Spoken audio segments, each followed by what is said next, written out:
do you measure Mark Messier? 5 Stanley Cup rings. A league MVP. Always tenacious. Respected by those he plays with, those he plays against. Mark Messier is a winner. And with him, so are Mike Keenan and the New York Rangers.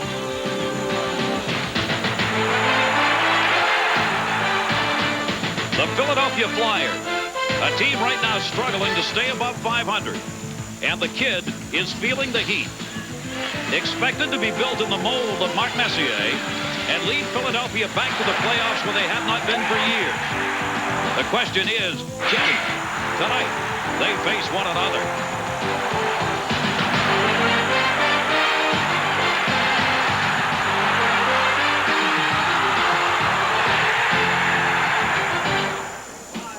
Madison Square Garden in New York. Philadelphia Flyers winners of their last 2, including last night's 6-2 against Boston.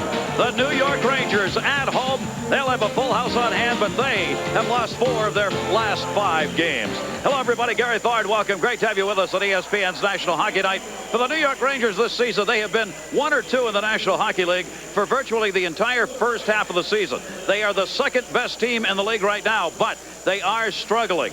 How come? Well, there are a couple of reasons, but none of them seem to be major. Then again, this is New York. How do you read that, Bill Clement? Well, Gary, we know the Rangers have stumbled, but doesn't everybody during the regular season, this is no big deal, right? Wrong. This is New York. These are the New York Rangers, and the expectations are so high here. I think they should be. This is the best Rangers team in 20 years, and the fans here have been waiting 53 years for a Stanley Cup. So the players in this room are starting to feel the pressure. This isn't just another regular season game. This is an important game. So who do they look to? Well, to me, the Rangers have still one of the best big game players in the world today. His name is Mark Messier, and as far as I'm concerned, if this is an important game, Messier will be an important guy. Al Morganti's with us tonight. Al? Thanks, Bill. I live in the Philly area. I get to see number 88 a lot at practice. 2 weeks ago, he's asking, you guys doing that game at New York? Yeah, he looked forward to this one at Madison Square Garden, the Flyers' first trip to New York. Big game player, primetime player, wants to judge himself against the best team in the NHL right now. Yes, he's supposed to be the Flyers' answer to Mark Messier, but a lot younger, so the organization struggles. How much pressure, how early on the guy's shoulders? No, they didn't give him the captaincy, but the responsibilities understood. And as the games get bigger, his ice time increases. The fans, all they know is Flyers haven't made the playoffs in 4 years, so they're saying, yo, big guy, it's all on you. Get us there. Al Morganti, there are a lot of similarities between Philadelphia and New York when it comes to winning. In New York, the skyline dominated by the World Trade Center. Our National Hockey League game tonight, a couple of towers in their own right. It'll be the kid on the left and Messier on the right. Hi, everyone. I'm Steve Levy back at our National Hockey Night studios. The game for you tonight, the New York Rangers, the Philadelphia Flyers. Gary and Bill coming up from the Garden in just a bit. 5 other games to tell you about, including Montreal and the Islanders. The Habs unbeaten in 7. 2 West Coast games, including Ottawa in Vancouver. The Senators are winless in 11. My partner on the blue line, as always, is Jim Schoenfeld. One of the more interesting matchups tonight from the Central, Dallas and Detroit. They'll meet for the 5th time already this season. Both come off difficult losses. Dallas had a real tough loss last night in Toronto, a 4-3 overtime loss. Anderson scoring the goal with only 13 seconds left. They, of course, are playing without their superstar, Mike Modano, out with a knee injury. The Wings lost to a vastly improved Tampa Bay Lightning hockey team, but they're still one of the best teams in the National Hockey League, and why not? Sergei Fedorov is chasing Gretzky for the scoring lead. Yzerman is back on track, and Dino Ciccarelli has scored his 500th career goal. So if you don't play good defense against the Red Wings, they'll blow you right off the ice surface. Jim and I have much more coming up for you in the intermissions tonight. It's the Rangers and the Flyers from Madison Square Garden, including Brian Leetch. 42 games, 42 points on National Hockey Night.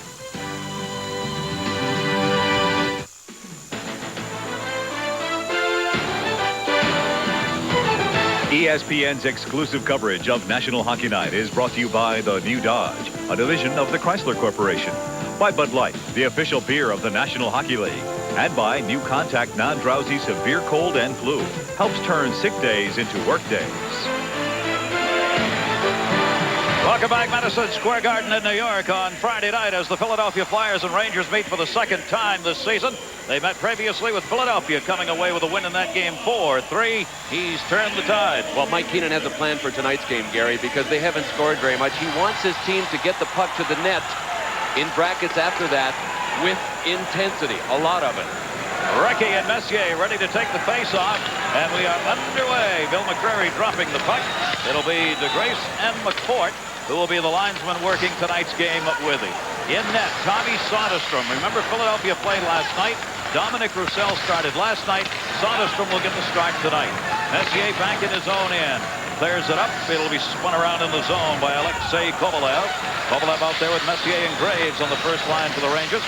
Brian Leetch teamed up with Zubov, and they send it in. And I don't know what to make of the Flyers starting lineup. Mark Recchi started at center. I'm not sure he's played a shift at center all season long. Brent Fedek on the right and Beranek on the left. And neither Fedek and Beranek have played a whole lot in the last few games. Well, Philadelphia, even though they're 5-5 in the last 10 games, has not been scoring a lot of goals.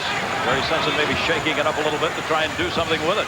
Richter at the other end. Mike Richter making the start for the New York Rangers. 6th best goals against in the National Hockey League coming into tonight's game. Chased down in the corner. Gary Galley, the All-Star. Get it up along the boards, not out. Gartner drops it off.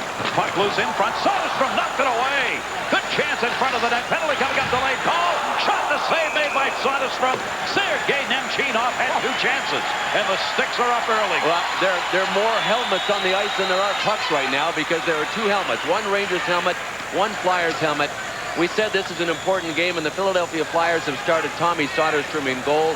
Kind of a surprise because Dominic Roussel has been hot, and he was terrific last night at home in the 6-2 win against Boston. But Soderstrom has had to come up huge right away. Eric Lindros tried to push Mike Gartner off the puck. The Rangers were able to get it to the front of the net. I guess that's the hold right in front that was being called. Boy, Nemchinov was open twice. Now we know why Nemchinov doesn't have a helmet on, because it was ripped off, and that's what the penalty was for.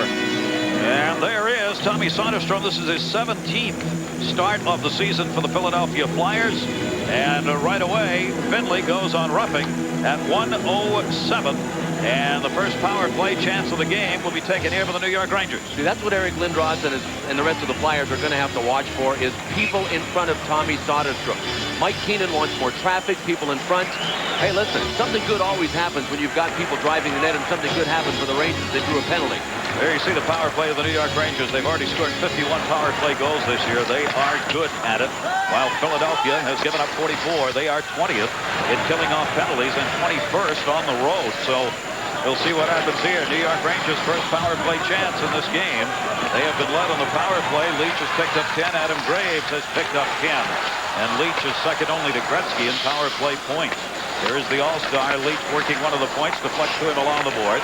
Back out at the top, Graves shot deflected wide, and it was deflected by Mike Gartner, who was in front of the net. Near side for Leetch. It always comes back to him. Centered wide, it went behind at Gartner. Leetch working the near side point. Shot on, that one's wide as Messier got it. Back over to Messier. Messier in the corner, chasing down. Mark Messier sends it around near side. A minute 12 on the power play chance for the Rangers. No score, just underway. Rangers and Flyers here on ESPN's National Hockey Night. Comes back to Leetch. Leetch, who certainly can shoot it. Zubov. Whoa, did he rack that one up?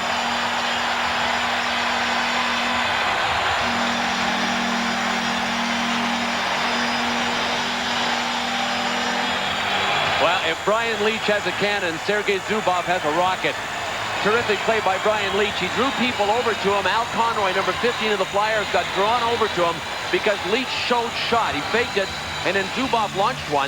You know, this might have hit something. We've got a super slow-mo look at it, and we may see it hit somebody on the way. Tough to tell from that angle, but Messier looked like he was crossing through that flight pattern that Zubov launched with the missile and may have tipped it off the post. What a shot. Well, even beside that, Gary, the Rangers' power play has been on the limp. 3 for 28. One of the reasons why they lose the puck in the offensive zone, nobody get it back. On this power play, the puck was at least up for grabs with different Flyers 3 times, and the Rangers always had enough people there to outnumber the Flyers. So they've gone back to the hard hat approach, the hard work approach. You got to do that when the finesse fails you, and that's what's happened to the Rangers lately. Zubov, who is 6th among defensemen in scoring, and Leetch, who is 4th among defensemen in scoring, combine on that one. As it is a 1-0 lead, the Rangers get the power play goal, and they get it on their 5th shot. Rebound by Lindros, ripped high over Richter.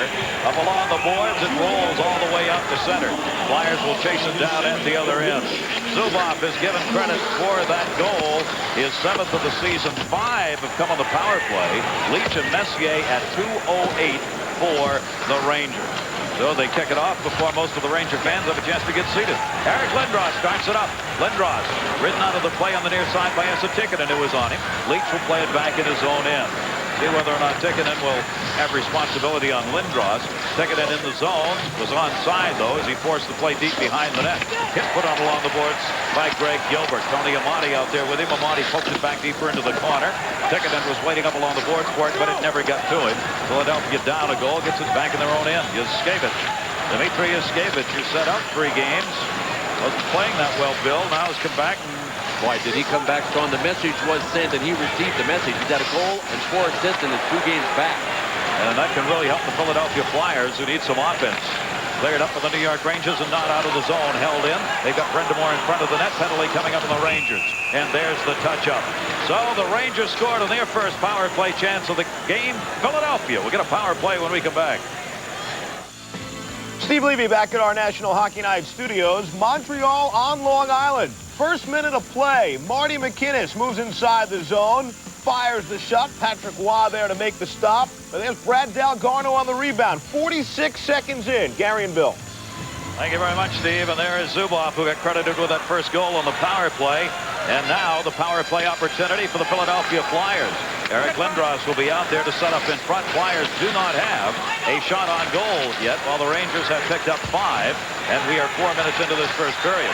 Philadelphia trying to hold it in, did not. They've got to clear the zone here. Leach shorthanded. Rangers are number 1 in shorthanded goals. They have pumped in 13 this season. So they are dangerous. This will be a good matchup. The Flyers got 2 power play goals in their game against the Bruins last night, and power plays are streaky like everything else. Look in front, Renberg. It was tipped wide. I'm not sure if it was Mike Richter who got the stick on it or he got a little help from Jeff Bukaboom. Philadelphia with the advantage. They'll change it up as they take it in behind their own net. Going to win games in the end of the National Hockey League season. Your power play has got to produce. Right now, Philadelphia's given up 44 and scored only 39. Tommy Sotter's going to the other end. What do the Rangers have? The plus differential, I think, of 28. To contrast the two, the Rangers are by far the top in that category. Yep, 52-32 right now with the score they picked up here tonight on the power play. And Gartner just rags it back at center ice. Nemchinov trying to take it a little deeper, was stripped of the puck on the far side. Can't set it up in the zone. Renberg held in at the point. And tipped out of the zone by the Rangers. Here's a shorthanded chance. Gartner coming in. Shorthanded. Scores!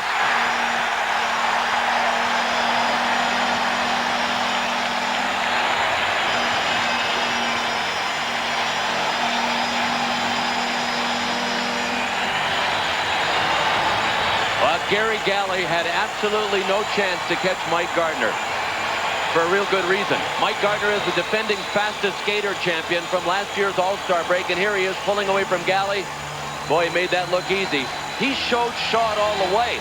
The only way he could have deked is to his backhand because he was way over on this side. But he just looked, and there was a small opening between Soderstrom's pads. Bingo. He has not scored in 6 games, Gary, since he got his 2, has he? To make it 600 and 601. That is goal 602 for Mike Gartner. That'll loosen you up in a hurry. He is now tied for the league lead in shorthanded goals with Nelson Emerson of St. Louis, of Winnipeg, rather, formerly of St. Louis. They both have 5 shorthanded goals. 2-0 Rangers lead. What a breakaway that was on the deep rebound all the way to center. Still a power play, though. Galley's shot deflected into the near side corner. Philadelphia still has time here with 6 seconds left on the advantage. They've got it in the end. Renberg set up in front. Brind'Amour couldn't get it. Renberg tipped. Great save by Mike Richter.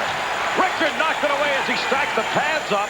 Going down, the legs up on the right. Richter again on the long shot from the board. Rebound. Renberg scores. It will be an even strength goal. And Michael Renberg, I believe, put it in. May have been Brent Fedek. May have been Fedek.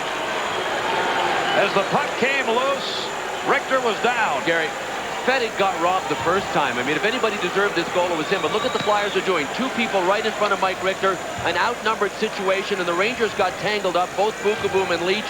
And that's Fedek's second great effort. When you talked about Richter stacking the pads, it was a save on Brent Fedek. Here's the play right after Richter had robbed Brent Fedek. And the Flyers are doing nothing fancy here. Just try to get the puck to the front of the net. Overload. There is not a greater bread and butter play on a power play than what the Flyers just did. He's doing a job for Philadelphia, Bill. There you see Renberg, 41 points among the rookie leaders, top 3. A power play goal picked up by, that time, Fedek, who put that one out in front on the deflection. And it is 2-1, so the specialty teams are putting the points on here. That power play, we had a shorthanded goal. I guess that may have been even strength. Penalty was over. Was it? I don't think the Flyers care right now. Terrific effort by Brent Fedek, who sat out himself a couple of times this season. Terry Simpson has not been... He's not waited to pull the trigger on sending messages to some of his players this year, including Brent Fedek, including, as we mentioned, Dmitry Yushkevich. Hey, when it's not working, you got to try to fix it. Hranek tries to drop it off. Played back by Rob Ramage. Ramage got it out. It was an even strength goal. Intercepted by Tony Amonte along the boards. Rangers keep it in. 2-1 lead here. The Rangers with a power play and a shorthanded. Right through the crease. That's the ticket that was there. Could not get a stick on it.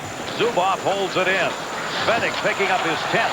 Brind'Amour and Galley. That one skipped wide on the blue line shot by Amonte. Has a ticket in back to get it. So they're coming early and often. Blocked out deep. Ticket and just bats it deeper into the zone. The goals here. Zubov 208. Gartner at 504 shorthanded. And Fedek at 552 on the even strength. Played around behind the net. 7 minutes in here, and these two teams meeting for only the second time. Both feel this is an important game for them. That one banged off the side of the net. Controlled there by Kevin Lowe. The veteran defenseman get it up. Rangers cleared out of the zone. Mike Kypreos. Kypreos will send it in. The Rangers change up behind. 6-4 the shots in favor of the Rangers, who have the 2-1 lead. You see the hitting going on. Gartner saved. Tommy Soderstrom got the right leg on it. Well, the Rangers were worried about charging the net. They're charging the net tonight. You got that right. They're going for it. Steve Levy. Gary, thanks. Islanders trying to keep up with the Rangers. Very un-Montreal-like. Paul DiPietro and Lyle Oedeline collide. That gives the puck to Patrick Flatley. He finds Benoit Hogue. He beats Patrick Waugh. 2-0 Isles. Back to the Garden. Well, the Rangers want to step it up physically. Nick Kypreos is one of the men that can do that. The last game the Rangers played, they lost it here, but Nick Kypreos was their top player. Here he comes now. I mean, you just know you're going to get whacked. I mean, you'd better keep your head up when Nick Kypreos is on the ice, and he hasn't gotten into that many games with the Rangers. He's been one of the taxi squad guys for Mike Keenan, but when he plays, chin up, guys, chin up. He had been out 19 of the last 23 games, so you're right. He hasn't seen a lot of action, but he's in there tonight. 2-1 lead. New York Rangers on top. Played in the corner. Doug Lidster, who's been out the last 2 games, getting some action tonight for the Rangers. Trying to break it up. Ice. Got Nemchinov looking. Centering pass deflected into the corner. They ended up with a 2-on-1 break that time. Couldn't convert. Backhanded shot wide. They're getting chances. Kypreos had it, but he couldn't get the backhand on Tommy Soderstrom. Lindros was over in the corner. Rangers still controlling in the zone. Now lose it. Nemchinov's pass was deflected. Terrific shift for Stu Malgunas, number 23 for the Flyers. He's the guy that broke up the 2-on-1, and then he had 2 big hits after that. Yushkevich twice has to dump it in along the boards down the middle. Renberg cutting in. Nowhere to go with it. Renberg put it on the stick, and then it was deflected wide as he tried to get the shot off. Gary Galley waiting for his teammates to clear at center. Dumps it off to Yushkevich, who sends it in, and Philadelphia will change it up. 11:28 left to go. First period, Madison Square Garden. And the New York Rangers up by a score of 2-1. Zubov bounced off the official as he started cutting up ice. Straight down the middle. Squeezed out of the play. Moving over nicely that time was Leach. Messier drops it into the middle. Back come the Rangers. Kovalev working with Messier. Tommy Soderstrom on the blue line shot. Deflects it into the corner. Boy, this thing is wide open with some good speed here as these teams are going at it early on. And that'll be sent back in on a delayed offside call. 11:02 left here in the first. Great to have you with us. Rangers up by 1. New York Rangers, the best in the National Hockey League at home. They are 16-4-3 at home. Philadelphia in here for this one. It'll be sent in behind the net. They've changed that first goal of the Rangers to Graves. Leach moving it in. Leach centering from Messier. Deflected off everybody's skates and went wide. Cleared out of the zone. Faust got it out for Philadelphia. Knocked down by Leach in his own end. Leach trying to flip it up, and it deflects back into the zone for the offside call on the Rangers. So that will be 11 power play goals for Adam Graves. We thought it had tipped something in front. And the Rangers have had as tough a time scoring goals as the Flyers had. They erupted for 6 last night. And the Rangers are hoping that they can do it tonight. If anybody can get them going, it's Adam Graves. He is obviously, I mean, to me and anybody that follows the New York Rangers, the heir apparent to the captaincy here in New York. Once Mark Messier gives it up and retires, because that's what it'll take to get it off of Messier, Adam Graves is a lock. What a terrific, terrific team guy. Nobody better in the league. He is now 8th in goals in the National Hockey League with the one he's picked up here in this game. Rangers leading it by a score of 2-1. Philadelphia with 4 shots on goal thus far. Lindros working out in front, couldn't get it. Rangers really looking to break. They're coming out in a hurry. They've got Graves cutting to the net, looking for him. Kozlov left it off in the corner. Leach moves up, back to Messier. Messier centered, hit the side of the net with it. Couldn't do anything with that one. Utsayev moved it up. Baranek in. The shot deflected wide. And what a penalty that was. Bukaboom. There was absolutely no question about that. That's called hogtied and bring him down. I'm always sitting here calling for a penalty shot. We're not going to get one, but it was an obvious penalty. He's shaking his head, but I'm not sure it's about the call. It's about the fact he had to do it. Well, right here at Madison Square Garden, the All-Star Game this season, and ESPN will be part of that very special weekend next Friday, 7:30 Eastern and 4:30 Pacific. We will have the Heroes of Hockey game and the skills competition right here in the Garden. Some of those heroes featuring Gordie Howe, Dennis Potvin, Eddie Jockman, and Ron Duguay, both who played with the New York Rangers. And the skills competition, it's all coming up next Friday. Flyers will get a chance to get their skill back in the ice, their power play. Here's Joseph Baranek trying to break around Jeff Bukaboom, and he did break around him. That's hog tie right there. Hog tie. All he needs a little rope. Now second power play chance for Philadelphia. 0 for 1, but they did score their goal. FedEx goal came right at the end of that power play chance. Short-handed goal has been picked up by Gartner in this game. Well, let's see what happens here. Rangers short-handed again. Ticket in the blue line shot. Tommy Soderstrom knocks it away behind the net. Power play for Philadelphia. Rangers leading by a score of 2-1. The Philadelphia power play. Joseph Baranek has had 6 power play goals. Believe it or not, that's the most of anyone on this team. Recchi has picked up 5. You can see how that power play has struggled. They just don't have anyone in particular getting it done. Lowe tried to back it out, could not. Deflects to the near side to Recchi. Recchi sends it in, goes around the board. Lindros is out there with Renberg and Recchi up front on the power play. Comes to the near side point, looking. Racine. Yves Racine works one of the points, gets it back from Recchi. His shot deflected wide. Renberg tried to push that in on the rebound, but it bounced right over his skate. Racine again wide side. They set up Renberg in the low slot. Shot Racine, deflected again wide and behind the net that time. Defenseman of Philadelphia moving in to try and cover may cost him. Gartner's got it. Gartner coming, but he has run out of legs here as the Rangers change. Gartner had to move it in by himself. Soderstrom flipped it away. He ran out of room, too, because Gary Galley was able to get back. He took a pretty good swipe at him. 45 seconds left on the Philadelphia power play. They get one here. They'll get this game tied up and whistle behind the play, and I'm not sure why. We'll find out in a minute. Joining us here tonight, Al Morganti. Al. Gary, Bill mentioned early kind of a mild surprise. Tommy Soderstrom was in goal tonight. Roussel had won the last 2 games.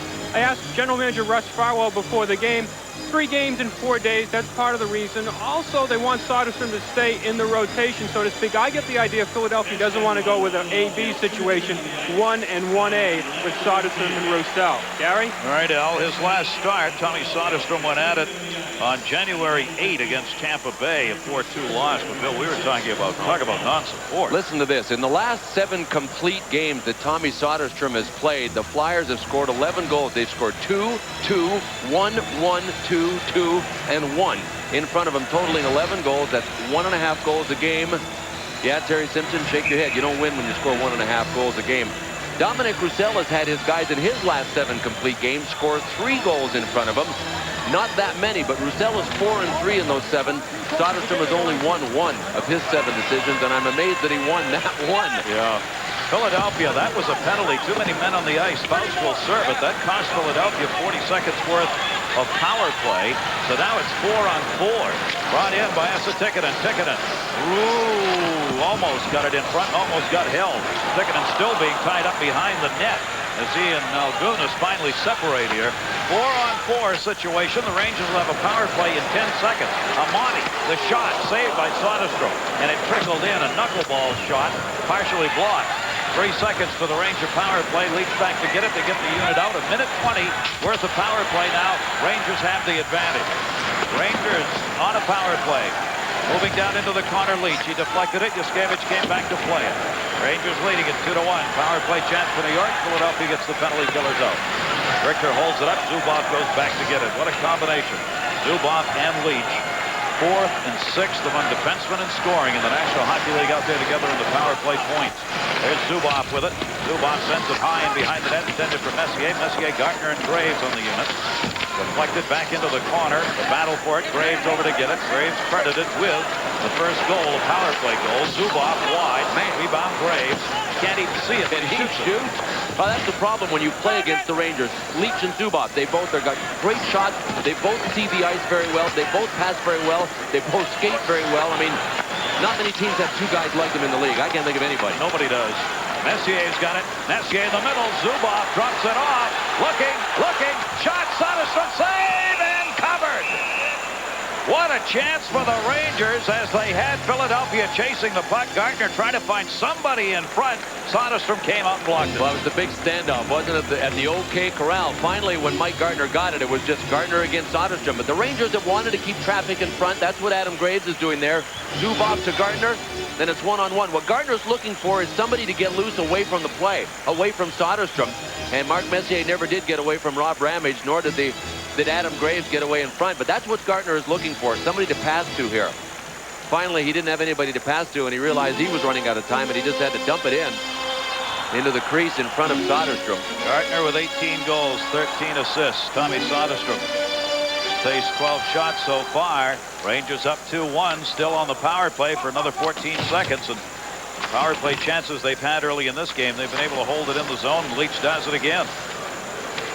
Work it up to the middle. Nemchinov running out of time on it. 1 power play over. Leach deflected wide out in front. And Philadelphia at even strength. Now trying to get it out of the zone. Yuskevich clears it out. Rangers 1 for 2 on the power play. Lindros brought it in. Dropped down low. No shot. And no penalty either. Richter down is all right. He gets back up. He got dumped into the back of the net. Lindros waiting out in front. Now comes behind to get it. Backs it off to the corner. Nemchinov is over there. Nemchinov with Faust moving over on him. Deflects at center. Rangers were changing up. Nemchinov found nobody with him, so he just turned around, wheeled it in.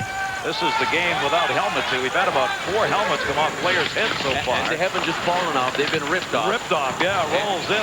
Fortunately for the players who had their helmets ripped off, the heads came out before the helmets came off. A couple of times just barely. Yuskevich that last time almost lost his neck. Sent back in wide. Philadelphia completing their line change here. Dineen trying to hold it in. Kevin Lowe took it away from him. Near side for Tony Amati. Amati trying to bang it out of the zone. Baranek was there to bother him and didn't get it out. Good play by Baranek. Brendamore held it in. Dumped down low to Kevin Lowe. Along the boards. Looking for Esa Tikkanen. Tikkanen comes to center. Philadelphia back. Tony Amati with him. 3-on-3 now. No dice, so he sends it around the boards. Amati on the far side. Spun around by Jeff Bentley. There have been some good hits. Brendamore out of the zone. Joseph Baranek. Looking on the far side, Dineen for the pass. Dineen cut in. Down they go. Another helmet. Baranix is off now. A lot of headhunting going on, and some of that's with sticks. Zubov just kicked a field goal as he put Baranek's helmet all the way over to the Philadelphia bench from the other end of the ice. He's not looking up at the scoreboard for the points to get up there, is he? There is a lot of hitting going on in this game. Eric Lindros for the Philadelphia Flyers, who trail by 1. 2-1. On our Bud Light scoreboard, other games going on in the National Hockey League. The Islanders are home against Montreal and Patrick Roy. The 2-0 get up. Red Hot Dallas at Detroit, 2-2. New Jersey and Washington, a battle there in the division. And late games, including those. Hartford battles for some playoff points. Great to have you with us, Gary Thorne, Bill Clement, Elmore again here at Madison Square Garden in New York. Deep freeze sets in the Northeast. They're expecting it to reach some record lows here before the night's over in New York. Down below 0 for the entire weekend, maybe only about 10 above for a high for the next 2 days. All right, I'm going to get back to Maine with more. on the... Oh, you better get that the sunscreen about the number 8 ready for That's me, right. Shot deflected up in the air and into the seats off Jay Wells' stick. 4:27 left here in the first period. We mentioned the wide open game, Billy. Yeah. We've talked a lot this season about teams using traps. Not here, huh? No, guys like Jay Wells and the other Rangers defensemen, I mean, a trap, to best describe it, is a fallback position into the neutral zone with all 5 men trying to force a turnover. Mike Keenan does not play a trap. The Flyers do not play a trap, and that means a little more movement back and forth up and down the ice, and we've seen a lot of that. Sure, we've seen some power plays, but it makes for I think, a lot greater entertainment value, and I don't think I can get anybody to argue with me. At the same time, I support the teams that have to play that way to win, that have really deficient skill levels. But it makes for a greater entertainment when you've got teams that don't trap and there's a lot more back and forth movement.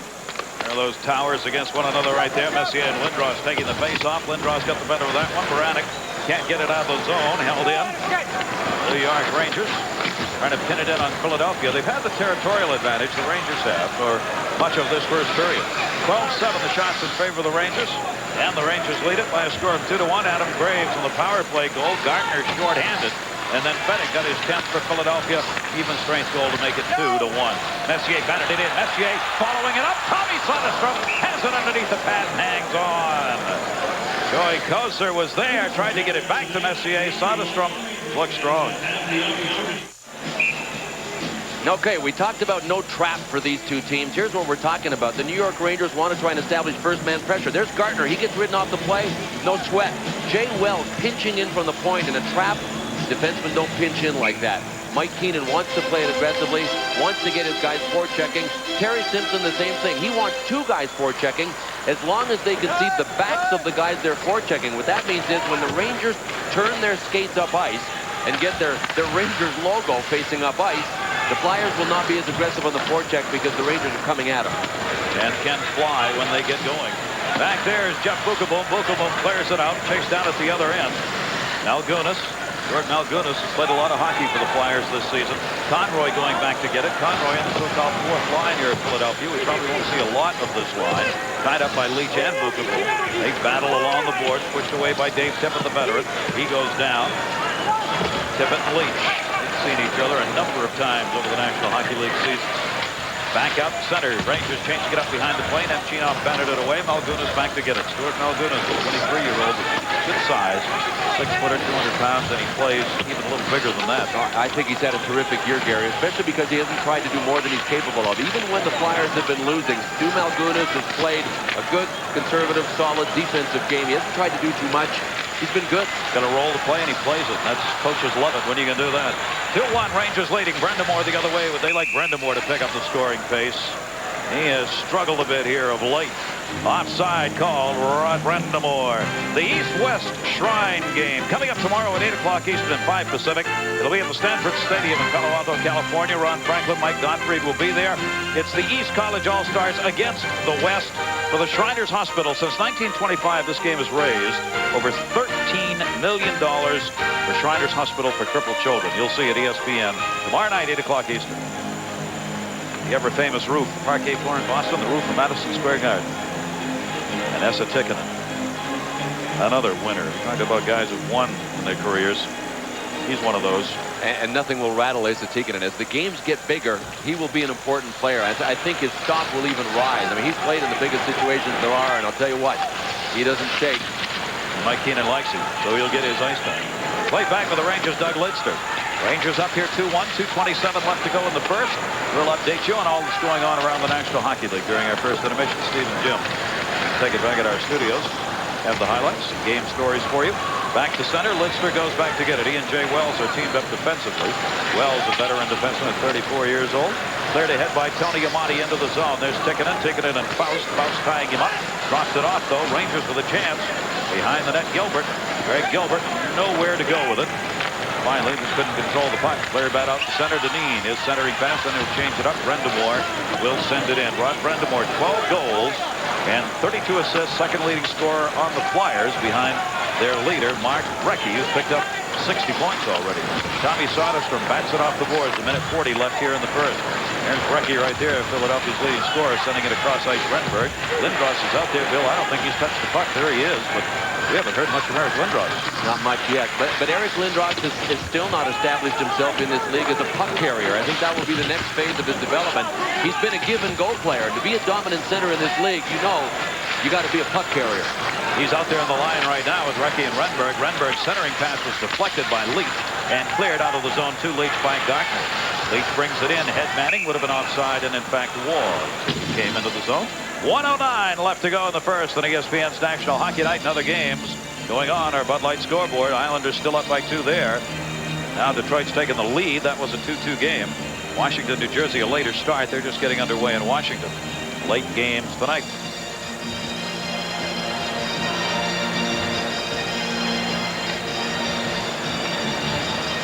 Shots now at 13-7.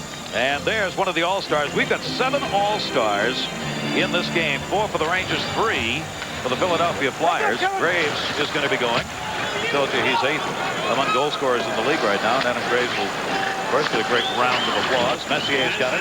Messier will be there too. Back up, Zubov. And Tommy Soderstrom saying a thank you prayer that he did not get all of that. Broken stick. Yeah, thank you to the stick broke. Sheared it right off at the heel. Mercy. Brought back. Philadelphia trying to get this thing evened up with under a minute left to go here in this first period. Play behind the net with Sayev. He got pinned up with Sayev out there with Baranek and Renberg. Tikkanen on the far side for the Rangers. That's a Tikkanen clears it out. 33 to go in the period. Little dump past Messier. Tried to move it in. Gut dump. No call. Fans wanted it. Won't get it. Raise their ire to Bill McCreary. Rangers control the puck though. Tikkanen out in front. Messier has to go to the corner. That's a Tikkanen still there. They look down low for him. Tikkanen tried to tip that, but it went through the crease wide, not on goal. There's a penalty coming up as Butsayev hauls down the Ranger in the corner. Lowe trying to put it back up, intercepted. There's the whistle with 8 seconds left. A holding call on Philadelphia. Any question about this one? No. You know, the Flyers got away with the first one, but Slava Butsayev, right in front of Bill McCreary, took Kevin Lowe into the boards. But the Rangers are really a determined hockey team in this game, and for that matter, so are the Flyers. But you can tell the determination that the Rangers have had simply because they've been in the Flyers' end for most of this period. Terrific forechecking. Here's Butsayev. We've had a rodeo at times. We've had rodeo. There's a judo takedown. Right before that, look, check this one out. That's Yuskevich and Mark Messier. Almost 2 more helmets. We're up to 6. Almost 2 more helmets off. Hope these guys all signed waivers to play without helmets this season because they're doing it here tonight. Mark Messier looks like he's on fire after missing those 6 games with the wrist. He didn't even know how he hurt his wrist. I asked him before the game. He said he hurt it in Florida. It started hurting in the middle of the game. Before he knew it, he couldn't play with it. Ended up being diagnosed with some cartilage damage, and he missed 6 games. But this is his 2nd game back. Lindros will stay out. Power play for the Rangers. They are 1-4-2 in the power play. They've had 3 power play shots, 3 of their 14. Graves had the power play goal, the first one for the Rangers. Graves and Gartner, who was short-handed, have scored for the Rangers. Fennick has picked up his 10th for Philadelphia. Leach holds it in. The quick shot deflected out deep. It'll be played by Tippett, and that will do it. First period here at Madison Square Garden. ESPN's National Hockey Night. So, Lindros not putting it up. Messier, a couple of chances. Did not get one, did pick up an assist. Rangers 2, Flyers 1. Steve Levy. All right, Gary Thorne, thanks. Entertaining game at the Garden. Entertaining hockey game tonight at Joe Louis in Detroit, where the Red Wings are taking on the Dallas Stars. Highlights of that one, scores, everything else going on around the league in the new Dodge Intermission Report. That's coming up. Sergei Fedorov, 2nd leading scorer in the NHL, adding to his totals tonight.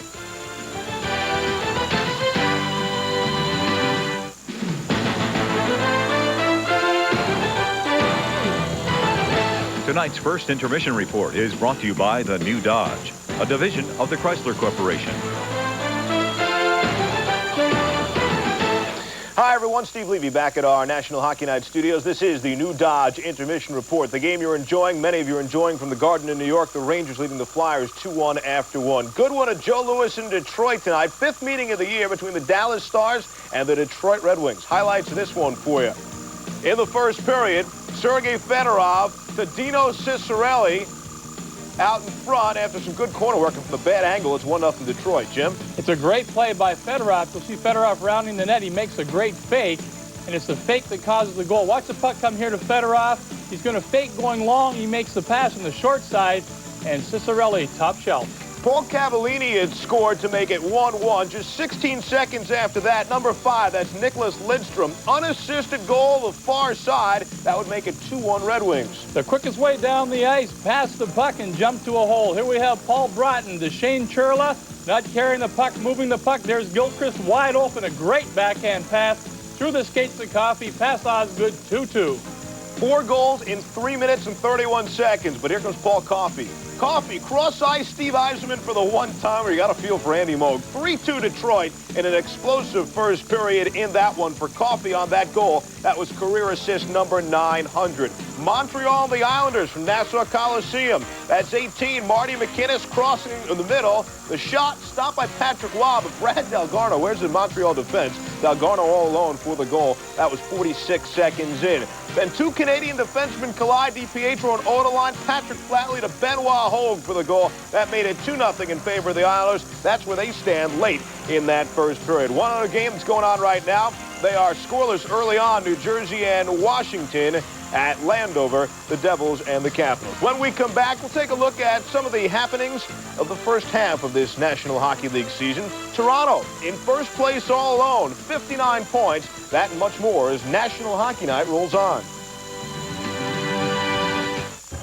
And welcome back, everyone. The game most of you are enjoying. The Rangers leading the Flyers 2-1 after 1. This is the New Dodge Intermission Report. Well, we are about halfway. Most teams have played already 42 games this season. Let's take a look at if the season ended today. The old has the season ended today trick. Under the new playoff formula in the East, here's how they stand. It's nice even split. You get 4 from the Atlantic, 4 from the Northeast. Just in case you were curious, expansion Florida, just 2 points out of a playoff spot right now. The West is interesting because you get all 6 teams out of the Central, only 2 from the Pacific. In case you're curious, the Flames you see in second, despite having 2 less points than Dallas, that's because they were in first place in the Pacific. They automatically get 1 of the top 2 seeds. Jim Schoenfeld joining me as always here in the studio. That's for the teams. How about some of the more pleasant or interesting individual stories of this first half? Well, I think a great story, of course, is Boston's Cam Neely. This is a guy whose career he thought was over. Knee, leg injuries, 2 years of really intense rehab. He's back now. He's played 26 games. Folks, this guy has 29 goals. Right now, he is the best scorer in the National Hockey League. And their rivals, the Buffalo Sabres, this guy was a forgotten name, not even on the roster. When you think of the Sabres, you think of Grant Fuhr. Dominik Hasek is the guy. This guy has played so spectacularly. He has lifted Buffalo Sabres with him. Right now, he has 5 shutouts. He has a 1.96 goals against average, a save percentage of .929. He is Mr. Everything in Buffalo. He is very unorthodox. You really don't have a definition of a style for this guy, but he's doing one very important thing, keeping the puck in front of him. That's right. The Panthers, I mentioned before, just 2 points out of a playoff spot right now. It is interesting to note that 4 of the 5 most recent expansion teams just not giving up a lot of goals. You see a look at the chart. They are in the top half of allowing the least amount of goals per game. The team you do not see there is Ottawa. They are way off the page. They were dead last, so they don't help our argument, giving up 4.74 goals per game. But you see Florida right there with the Roger Nielsen style. And, Jim, it's funny. A couple of years ago, us media types got excited about the NFL let us in on the red zone. When players got in the within 20-yard line, they call it the red zone. We felt like we were more involved in the game. Well, the new thing in hockey this year, everybody's talking about, is this 1-2-2 trap. That all of a sudden it's a new brilliant idea, and that's the reason these teams aren't giving up a lot of goals. What about it? Stevie, this is brand new. This started in Montreal with Jacques Lemaire in the mid-'80s.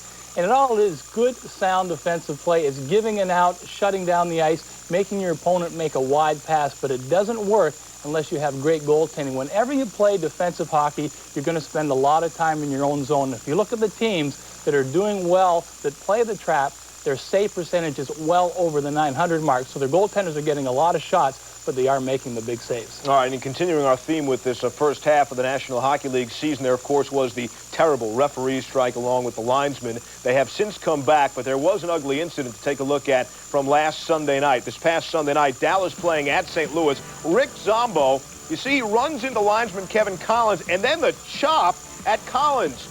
What this did was lead to a goal by Mike McPhee. That turned out to be the game-winning goal in that game. Zombo was suspended indefinitely. He will have a hearing on Monday. Originally, you give him the benefit of the doubt. It looked like it was just a collision, which happens all the time in the league. But then you see a two-handed chop to an official. That's serious stuff. Listen, it's taboo. You just cannot do it. The last time a player had an incident with an official was Tom Lysiak with the Chicago Blackhawks, and he pulled the feet out of a linesman, Ron Foyt. He was suspended for 20 games. Now, this is a new administration, but this administration has been very harsh in handing out suspensions, so we'll wait and see what kind of suspension Zombo gets. Zombo might wind up getting more than he deserves just to show the rest of the league you can't go near our on-ice officials. That's the way it is right now. National Hockey League, ESPN, our coverage continues. We'll come back and have much more right after these messages.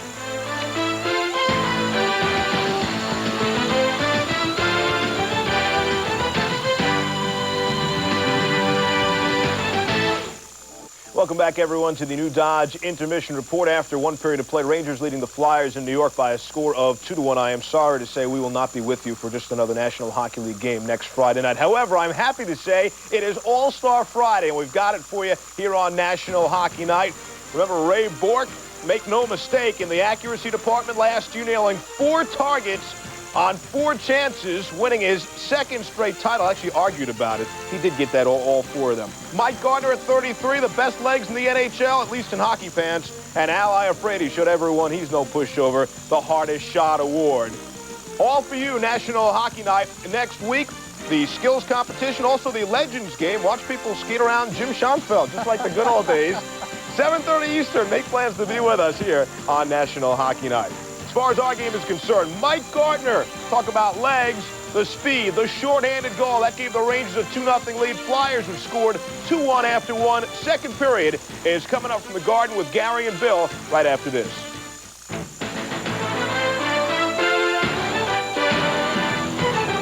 ESPN's exclusive coverage of National Hockey Night is brought to you by Miller Lite.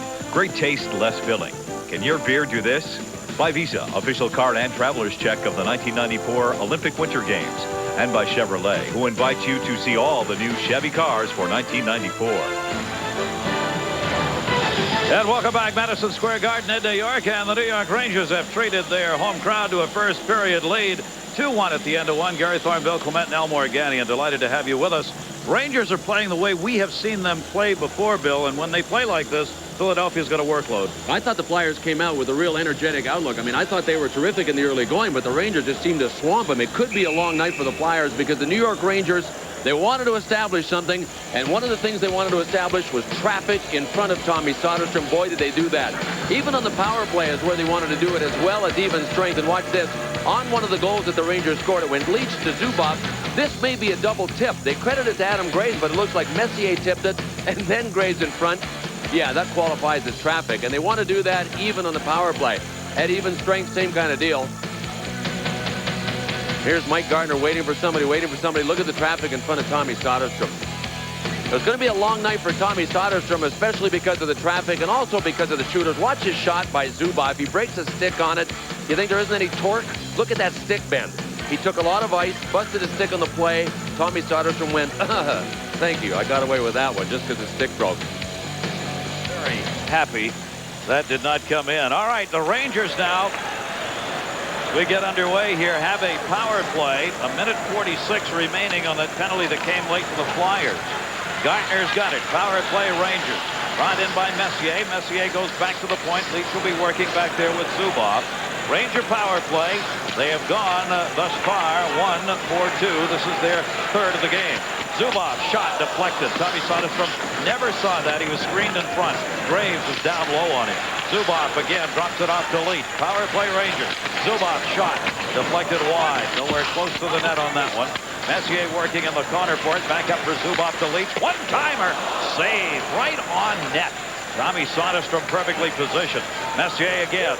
Messier looking. They've got Gardner and Graves in the low slot area. They're leaving Graves now in front of Tommy Soderstrom. Messier moves in on the weak side post.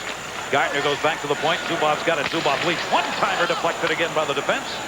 Philadelphia clears it out. The only thing that stopped the Rangers on that play, both times from getting an overload situation in front, the shots didn't get through. But the Rangers are doing what they did in the first period. You mentioned Graves and Gardner in front. All Leach and Zubov have to do is get it through. All the Flyers forwards that are killing the penalty have to do is try and stop him from getting it through. So that's one of the matchups right now, is those forwards killing the penalty, just trying to keep the shot from getting through. Leach able to get it back in the zone. 25 seconds remaining on the power play chance here. Rangers power play goal. Graves picked it up in the first period. Zubov drops it off. Played there by Tony Amonte. That unit out for the New York Rangers. Shot deflected by Gary Galley. Cleared out. Brendamore coming short-handed. 10 seconds to the Philadelphia penalty. He gets stripped to the puck. Zubov was there to take it away. Back over to Leach. Right out through center. Took it up. Tipped it away. On the far side, Leach goes down. He's all right, tipped over the net. Behind the play, Leach got up slowly as he got level at center, but he is all right. Penalty is over, so the Rangers 1 for 3 in the power play. 5 shots on the power plays they have had thus far tonight. Whistle, delayed call on the offside. Rangers leading 2-1 underway in the second. With us downstairs, Al Morganti. Well, Gary, at least in the short term, Terry Simpson's blackboard session worked in the Flyers locker room between periods. He went over the penalty killing, afraid too much movement on that Rangers power play in the Flyers zone, so they spent the first half of their intermission worrying about that Rangers power play. Appeared to work, at least in the short term. Gary? Yeah, I agree, Al. And you know what's happened is the Rangers have changed what they have done the last time since the Flyers played them the last time. Now what they're doing, as we mentioned, is just overloading in front, trying to get Zubov or Leach to get the puck through. So Terry Simpson knows if the shot is going to come from Zubov or Leach, it's imperative that the 2 top guys in the penalty-killing unit of the 4 men always try to line up between Zubov in the net, between Leach in the net. And the Flyers have obviously come out here wanting to rack them up against the boards again. Watch this. Rod Brind'Amour on Brian Leach. Wow, when he rammed into the brace that holds the glass. Brian Leach is down. His stick is actually caught up under his jersey. And amazingly, he got up, pulled the stick out from underneath the jersey, and skated away. He is all right. What a dangerous-looking situation for Brian Leach. That's why they have pretty good padding on the edges of the glass now. Wow, head first into it. All right, we're back to even strength here, with the Rangers leading it. Graves from Zubov and Messier. Gartner from Lowe and Nemchinov. Gave the Rangers a 2-0 lead in the first. Fedek at 5:52 from Brendamore and Galley. Got him on the board. Shot by Gartner was deflected back to the line. Held in and dumped down low. Rangers again territorially keeping the heat on as Lidster held it in again. Lidster shot deflected deep outside by Nemchinov. Nemchinov looking to the front of the net. They're sending Nick Kypreos up in front. Jammed up in the corners. Rob Ravage is over there for Philadelphia, number 5. Ravage trying to pin it up there, could not. Nemchinov's got it. Lindros on him. Lindros, Nemchinov. Battle along the boards. Racine over with Gartner. Lindros finally able to drive it away to center. Good work by Lindros to get the puck out. Penalty coming at center on Philadelphia. Lindros trailing the play. Took a shot at Nick Kypreos. And a power play will be coming up as he's going to sit for 2. Well, Lindros is off for the Flyers, and I don't know what they're going to call it, maybe interference, but he really torqued Nick Kypreos. There is Lindros along the boards fighting for the puck. He's actually going to win the battle finally and start it up ice. He was battling with Sergei Nemchinov, and when Lindros finally started coming up ice, just watch Lindros. He is trailing the play, and watch how he torques Nick Kypreos. He jumped behind him and he tried to screw him into the ice, and Nick just went down, but that was a good call by McCreary. Very often those don't get spotted behind the play. Lindros for holding at 3:06. New York Rangers 1 for 3 on the power play. Leading it here by a score of 2-1. Let's see what they do with it. Gartner dropped it off in the corner. Conroy on the penalty killing unit. Yeskevich was over. Rangers getting the power play chance. Remember, the best power play in the league. Philadelphia doesn't want to do a lot of that. Zubov's got it. Zubov back. Leach. Had nobody open. Leach, one-timer, deflected in on Soderstrom, and he hangs on. Why, as long as the Flyers are a man short, it is going to be a long night for Tommy Soderstrom with the amount of traffic he's got in front of him. Our Miller Lite league leaders on ESPN's National Hockey Night. Here's one of the special lists in the National Hockey League for you. On the power play, the New York Rangers, number 1, Buffalo. L.A., Boston, Detroit, and St. Louis, the top of the pile in effectiveness on power plays thus far this season. It certainly has helped the Rangers. They were 17th last year on the power play, all the way from 17th to 1st this year.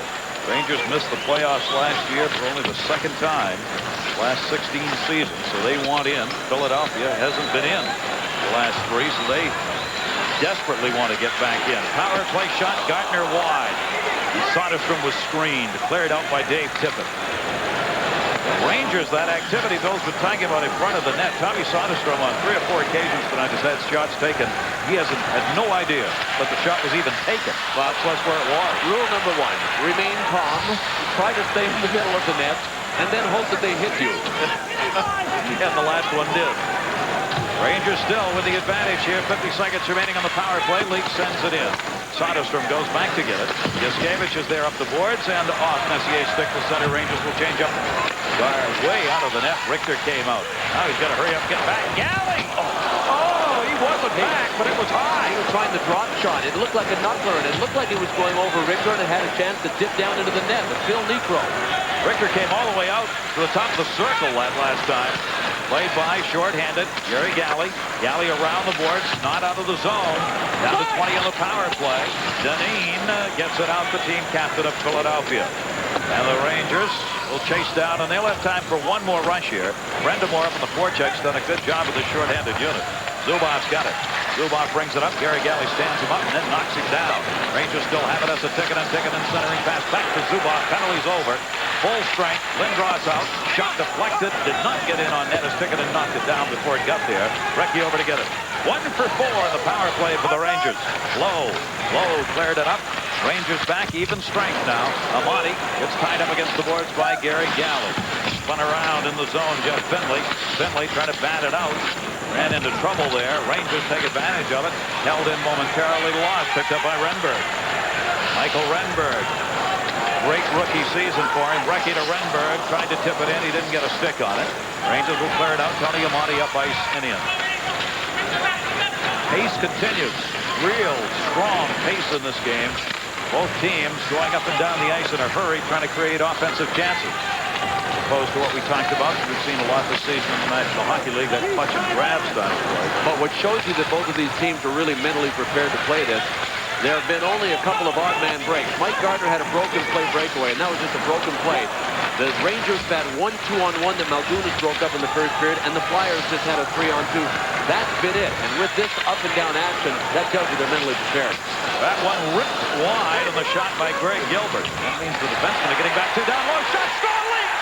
Brian Leach, Soderstrom out of the net.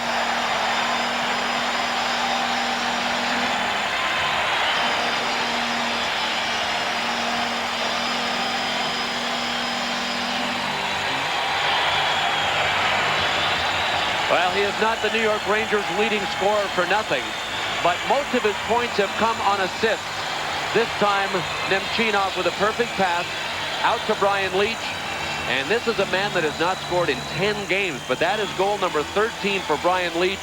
And the Rangers lead it. Oh, man, did he pick it? That is such a hard spot to hit because you got to go up and over the blocker glove. And if you don't get it right into the top of the net, you don't get it there at all. Terrific shot by Brian Leach, 3-1 Rangers. Brian Leach, his 13th of the season, his team leading 43rd point. Even strength goal, and the Rangers have a 3-1 lead. How much did they miss him last year? He played only 36 games last year, 6 goals, 30 assists. This season he's playing all the time, and the Rangers are second best in the league. We'll be back at our National Hockey Night studios. Joe Louis in Detroit tonight, the Red Wings and the Dallas Stars. Greg Johnson, the great pass to Mike Sillinger, sends him in all alone, and he does the rest. 4-2 Detroit. Detroit picking it up after a game they lost to Tampa Bay on Tuesday that Scotty Bowman wasn't happy with. Leach getting his 13th from Nemchinov and Gilbert at 6:23 on the last goal, and now Dineen gets the stick up in the corner with Kypreos. There were only a couple of players in the NHL that had more fights last year than Nick Kypreos when he played in Hartford, so I'm kind of surprised that Nick just didn't drop him and go for it. You know, we talked about Brian Leach's goal, and I mentioned that it's a hard shot to shoot it up and over the blocker side. Well, I'll tell you, we got an angle of it that might not be an absolute true angle, but still, from behind him, look what he was looking at. Not much. Well, all he needed was 1/3 because those are the dimensions of the puck. And this is after a hit that Brian Leach took earlier in this period. This is how the Flyers started. Brind'Amour watched Leach run up against that brace that holds the pane of glass there. Oh! He looked like he had been speared right through with his stick. When he got up, his stick was actually caught up in his jersey. Whew. Just got up, kept on going, and now has added a goal to it. Ray Bork, Al McGinnis, Jeff Brown, Brian Leach, the top 4 scoring defensemen in the National Hockey League. Joseph Baranek kicked into the zone, back to get it to Zubov. And the Flyers, halfway through this game, have put only 1 goal up on the board. That continues to be a concern. Richter had that one under the armpit. He knocked down enough of it so it did not go in. He wasn't sure where it was. Tikkanen comes the other way. As the Tikkanen looking to the middle, his shot saved by Tommy Soderstrom. Tikkanen got his own rebound behind the net and then got hauled down for the effort as Malgunas was in there. That shot by the Flyers at the other end that Richter had is their first shot of the period. It took them 7 minutes of the second period to get a shot. They're being outshot here 21-8 and a little frustrated as well. A little help from the officials to separate. Steve Levy. Gary Thorne, thanks. Devils and Capitals, our first look at this one for you. Late first period, they were scoreless. Scott Stevens, watch this cannon with all sorts of traffic in front of the net, all sorts of tips and deflections by Rick Tabaracci. That's a bad goal back to the Garden. Late start there for that game, Washington and New Jersey. Boy, it has been that kind of game here. Tons of contact, people all over the place. At least this period, we haven't seen any helmets ripped off. That's Tikkanen taking Stu Malgunas into the boards. We talked about the importance of this game from both sides. I mean, the Rangers have been in a slump. The Flyers are trying to continue to come out of a slump and are in a playoff spot right now. But they got to try to keep it going, and both of these teams have come out just jacked up for this one. 8 teams will go from each conference. Right now, the Rangers lead the Eastern Conference. Philadelphia is ranked 5th in the conference. Recchi on the near side. The Rangers lead here 3-1. Kevin Lowe around the boards. Rangers trying to get out of their own end. Gilbert, who got an assist on that last goal, clears it. Nemchinov brings it in on the near side. Sergei Nemchinov batted away. Nemchinov celebrating his 30th birthday today. And the puck's up against the boards. Nobody's able to kick it out. Gary Galley, Gartner, Nemchinov, Lindros. Lindros finally came free, but he couldn't hold it. So the Rangers will have to clear the zone. They do, and they just send it right back in. Jeff Finley goes back to get it. The Orange Rangers up here. They've had a 2-goal lead now twice in this game. Zubov back in his own end. Zubov at center for Gartner. Gartner has got a short-handed goal, 5 on the season for him. Swept back to center. Philadelphia trying to get it trying to get to within 1. Faust brings it in. Faust looking. Faust center. Right through the crease. Lindros was on the pipe, but his stick was being held up in the air by Brian Leach. Rangers convert it the other way. Messier cutting to the middle. Shot. That was ripped wide. Messier the screen for Kovalev. Kovalev got up a good quick wrist shot that time as Messier went in front of him. Brian Leach sends it in. Sometimes we forget, Bill, Brian Leach can play defense. He doesn't just score. I don't think he has really rushed the puck and penetrated the offensive zone as often as he has in the past, and I think that's part of Mike Keenan's influence. But Brian Leach is still leading this team in total points, and he's a better defensive defenseman I think that he's ever been. That one saved by Richter. Rebound shot saved by Richter again as Renberg ran it in on him. Renberg gets it back in the corner as the hits continue on the far side. He ends up behind the net. Faust to Messier. Messier grabs a hold of him. Faust grabs his stick. Messier puts it behind the net. One has been wide open right from the beginning and still is. As every fast-talking DJ ever said, and the hits just keep on coming. And they are. 2 teams just close enough geographically to build up a real nice rivalry over the years. Joseph Baranek sends it in. Wells going back to get it. Wells backed it up along the boards. That's a Tikkanen. Tikkanen hit by Dineen. Puck came free, squirted out. Nick Kiprio's got it out of the zone. Controlled by Malgunas back at center. Tipped in by Brandamore. Wide of the net. Brandamore doing battle still along the boards as he got tied up with Doug Lidston. They separate without the officials having to move in. Gary Galley's got it. Galley tipped away to Dineen. Dineen tried to send it in. Ended up dumping it into his own bench. 9:51 left to go in the second period. Madison Square Garden. Rangers leading at 3-1 on National Hockey Night. Rangers leading the Flyers 3-1. What you got, Al Morganti? Well, Gary, another one of those quick repairs in the NHL. Dmitry Yushkevich, skate blade problem, ran out. A matter of about 3 or 4 minutes, got him a new blade put on. Back on, he's putting it on the bench now as we speak, ready to go out on the ice. Gary? Right, you know, one of the changes and one of the advancements in the skate technology, they used to have to replace the blade and the plastic casing that it actually attaches it onto the boot, and that meant replacing about 16 rivets. Now the metal part of the blade, there are 2 screws or 2 little bolts that come out. The metal part is changeable. The plastic part stays riveted to the boot, and that's why players can get back a lot quicker now. Slide it in, slide it out. There you go. Exactly right. There's Lindros. Lindros trying to hold it in on the far side. Could not as Gilbert got it out. Sent back in and deflected deeper into the corner by Gilbert. Chased down by Jay Wells. There's Recchi without his helmet, number 7 on the game. Third back up, Lindros, his shot. That did not get in on goal. Galley center shot and score! Recchi! Great centering pass by Gary Galley in front. And the tip in the upper corner. And credit Brent Fedek. It was Fedek who was there to make it a 3-2 game. Man, he has been all over Mike Richter when they get in the zone. Remember, Brent Fedek scored the first period goal.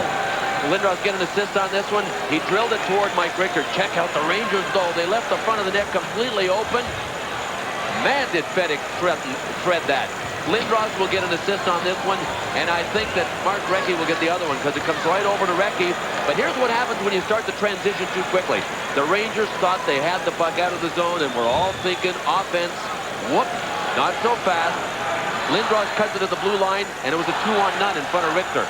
So they're right back in it again, and you can see Fedek giving it the old yes. Well, it's been a tough year for Brent Fedek, too. As we mentioned, he has even been out of the lineup as a healthy scratch.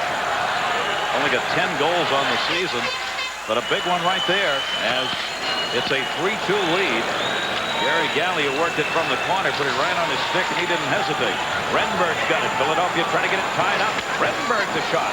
Deflected by Wells over the glass and into the seats. 9:02 to go in the second, and the Rangers lead cut to 1. You know, we have talked about Michael Renberg as being the second leading rookie scorer in the NHL for a very good reason. He is Mr. Consistent for the Flyers. All of the team has gone in and out of slumps.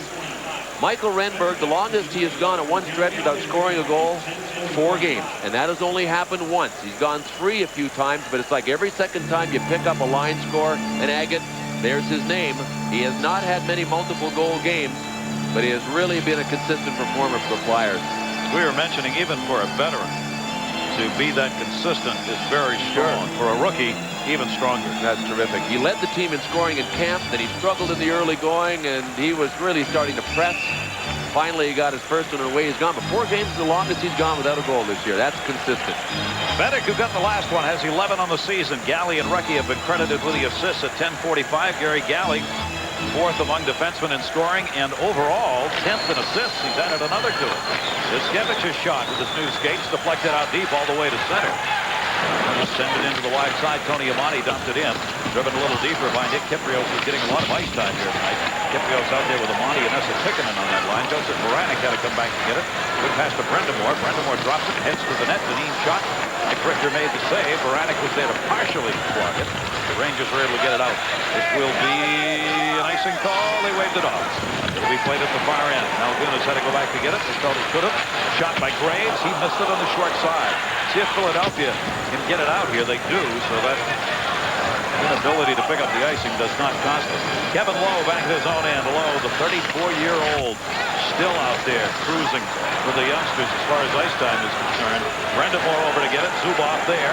Centering pass will roll in. Richter off for Messier. Messier waiting. Both teams getting changes completed here. Messier sends it in. You know, you mentioned Kevin Lowe. It's tough enough to play when you're 24 if you have a bad cold or the flu. And talked to so many people, and I'm one of them that's had that cold that won't go away. Kevin Lowe has had the flu and a bad chest for the last couple of months. He has still been able to play effectively at 34, and believe me, it's even tough when you're 24. Boy, that flu this year has been for everybody a real disaster, and the Rangers have had it run through their team.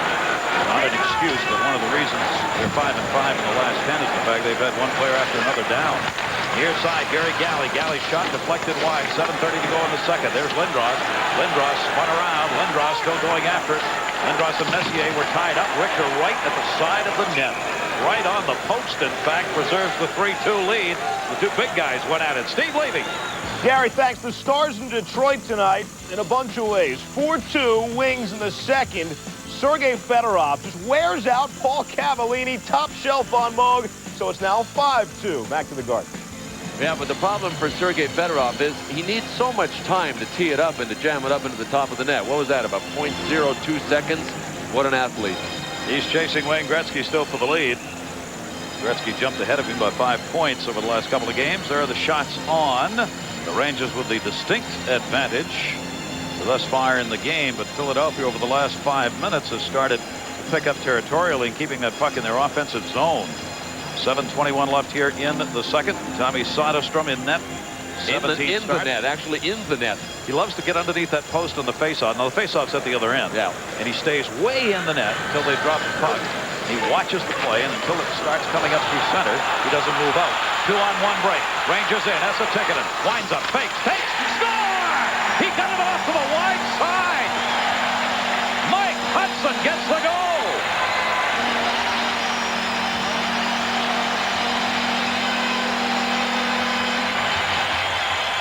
Well, that's the one thing that Terry Simpson and his Flyers had to guard against. We talked about how few odd man rushes there have been in this game, but the Rangers have a clean 2-on-1 on this one. Look at Jeff Finley. He goes in to try to pinch in, or Yves Racine at least, and he overskated the puck. Here comes Tikkanen. He's got Mike Hudson on the far side, and Hudson just got it in. Mike Hudson is one of the players that Coach Mike Keenan said, hey, listen, he's got to play it. He's got to produce more for us. I don't care if he's a third-line center. He is playing enough to produce, and doesn't Hudson come through with a goal? What a setup by Esa Tikkanen that time, who faked the shot and put it over. Hudson gets just his second goal of the year, 12:48. Here's how it happened. Right off the faceoff, Yves Racine tries to come in, and his own player tipped it by him. That's what happened to Racine. Oh, man, well executed by Tikkanen. Look, I mean, Soderstrom has to play the shot. He is hoping that his defenseman, Rob Ramage, will play the pass.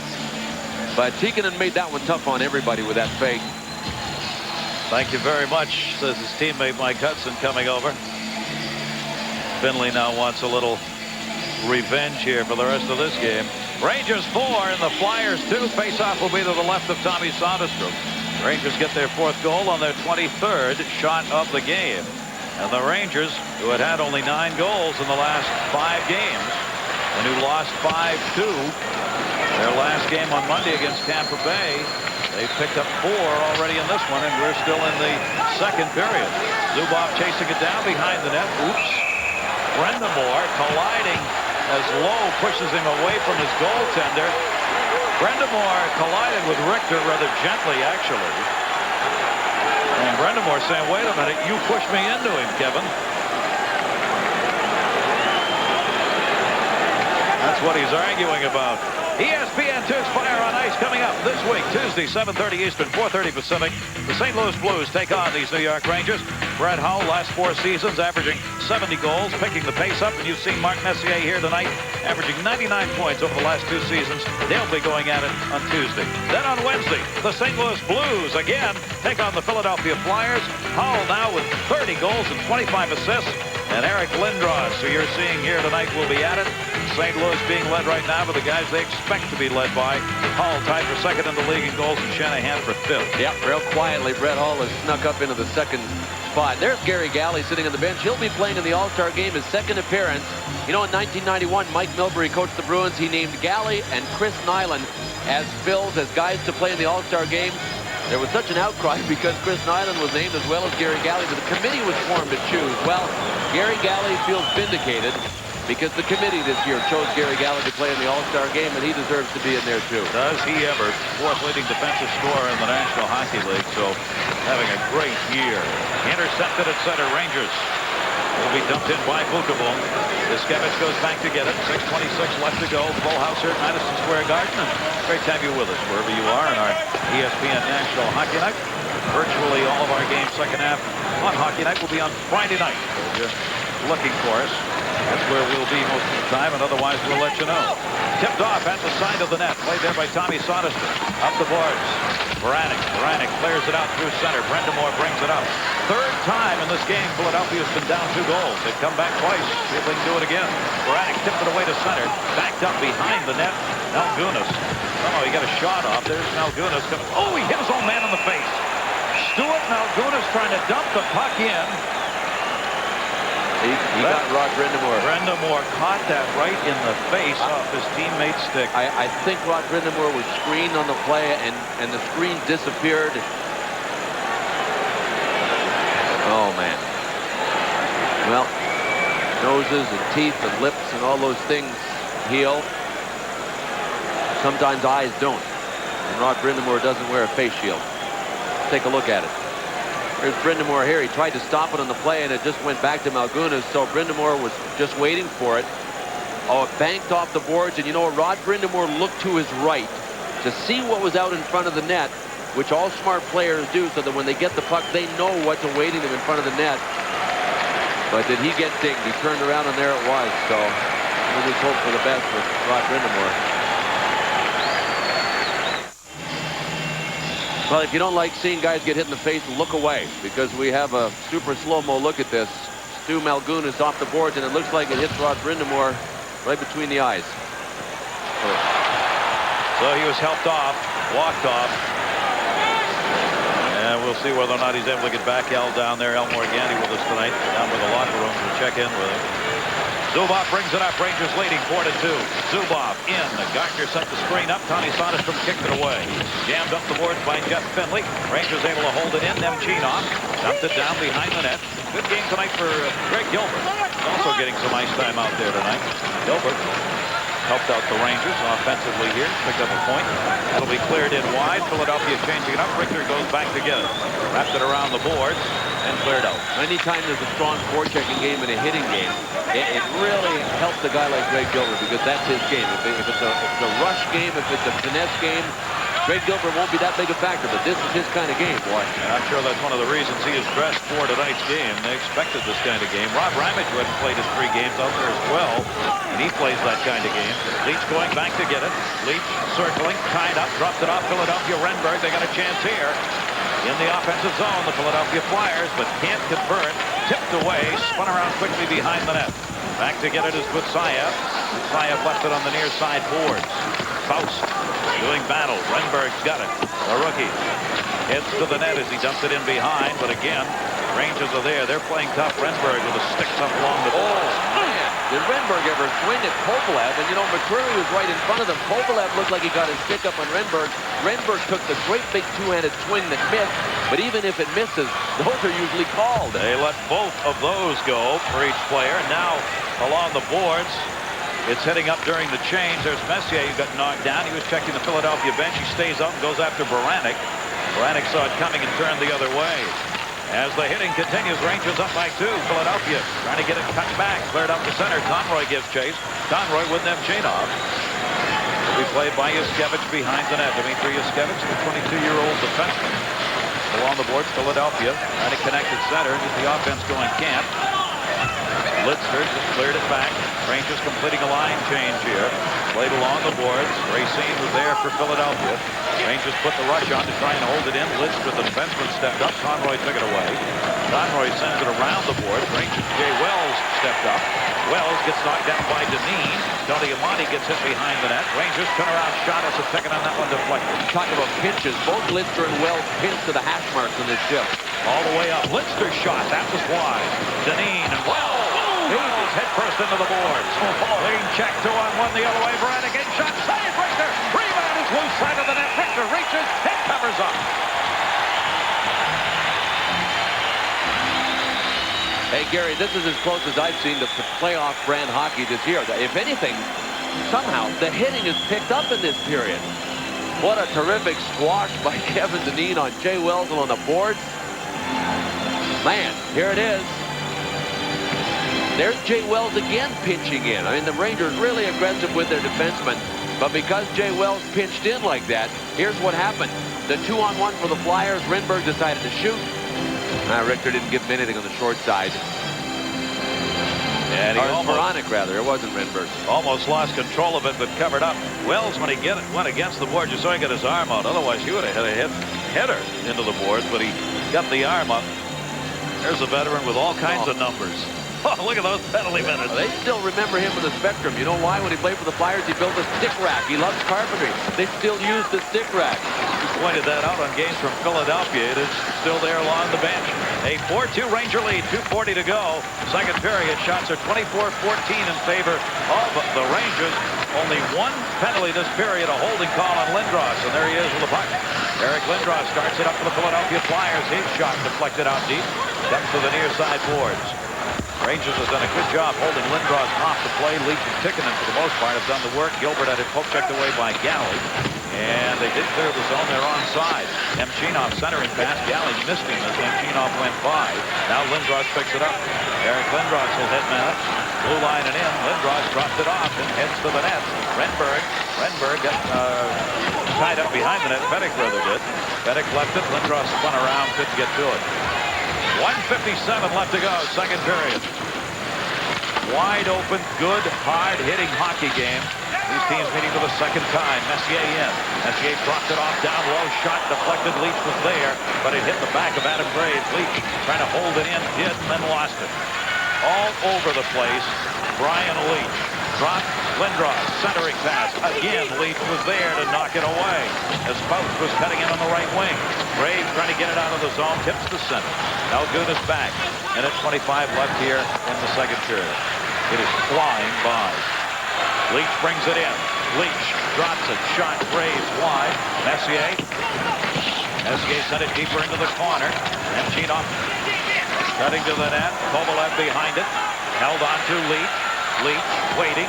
Shot deflected wide. Graves again was set up in front trying to screen. Faust able to clear it out of the zone for Philadelphia. Rangers up by 2, a minute to go in the period. Leach intercepted. Is he ever going to leave the ice? Yes, he goes now. As a taken and shot. Missed it, short side. Both teams changing. Wells and Dineen doing battle. Graves moves over on Yuskevin. In the corner, Malgunas takes down Esatikinen. Gets put on the near side where the puck is Tony Amati. Amati knocked down, gets back up. Amati pinned up. Finally, Butsayev let him go as the puck squirted free. Esatikinen had it in his skates, just sent it back. They do circling in the corner here. Butsayev again moving in, putting the hit on Nick Kypreos in front. Amati waiting, whistle, hang on. A holding call coming up, and I think it's going to be on the Rangers. Yeah, offensive holding, if you will. In front of the net. Well, there's the circle game being played, Bill. Wasn't a lot that came of it, but some pretty good hits were made there. Well, it started out to be a pick, and then it turned into a hole for Esatikinen. I think he was just trying to give Tony Amati some time. Some terrific work by this line of Kypreos and Amati and Tikkanen. There's Tikkanen number 10, and he was picked. Did you see the pick? And then it turned into a little bit of a hold, I guess. He's going to go. 5 of the 8 penalties have been for holding here in this game. Injury update. How's it going down there, Al? Well, Gary, there's good news and bad news for Rod Brind'Amour. The good news is no eye injury when he got hit in the face with that puck. The bad news is he has a broken nose, several stitches on his forehead. He may be able to come back. It's doubtful if he does, obviously, with a mask. Gary? All right. Good to hear it was not more serious, though, the way he took that puck in the face. 13 seconds left to go here. Flyers' second power play of the game. Taking it out for holding. 1938. Lindros hit. Good shot. Deflected in front and into the seats with 6.1 seconds remaining in the second period. Fedek decked in front. Been more of a presence here in the second period. He's picked the pace up. Arviza storyline from Madison Square Garden. Fedek. There you see the numbers being put up tonight by those two Philadelphia Flyers. Fedek with 2 points to goals. Galley 2 points to the assist. And Gardner for the Rangers his 5th shorthanded goal. That ties the team single season record and also is now number 1 in the National Hockey League at tie for shorthanded. Rangers out shooting Philadelphia 24-14. And they've had the better of it as far as chances are concerned. A little more even playing field in the second period, though, than the first. And part of the reason is that the Flyers have stayed out of penalty trouble by and large. 6.1 left. Still time here. Lindros in the faceoff tried to shoot it in himself off the draw. Squirts free, and the Rangers, Messier will just clear it out of the zone, and that'll do it. So we completed 2 periods. A minute 38 will be remaining, though, in the power play for Philadelphia when we start the third period. And a long way to go in this one. Rangers 4, Philadelphia 2. Steve? Gary, Bill, thanks very much. We'll get it back to you two gentlemen very shortly. But highlights and scores coming up in this intermission, including the Canadiens and the Islanders. And that means Vincent Damphousse, leading scorer from Montreal, took a big bang in this one. We'll show it to you on this intermission coming up on National Hockey Night.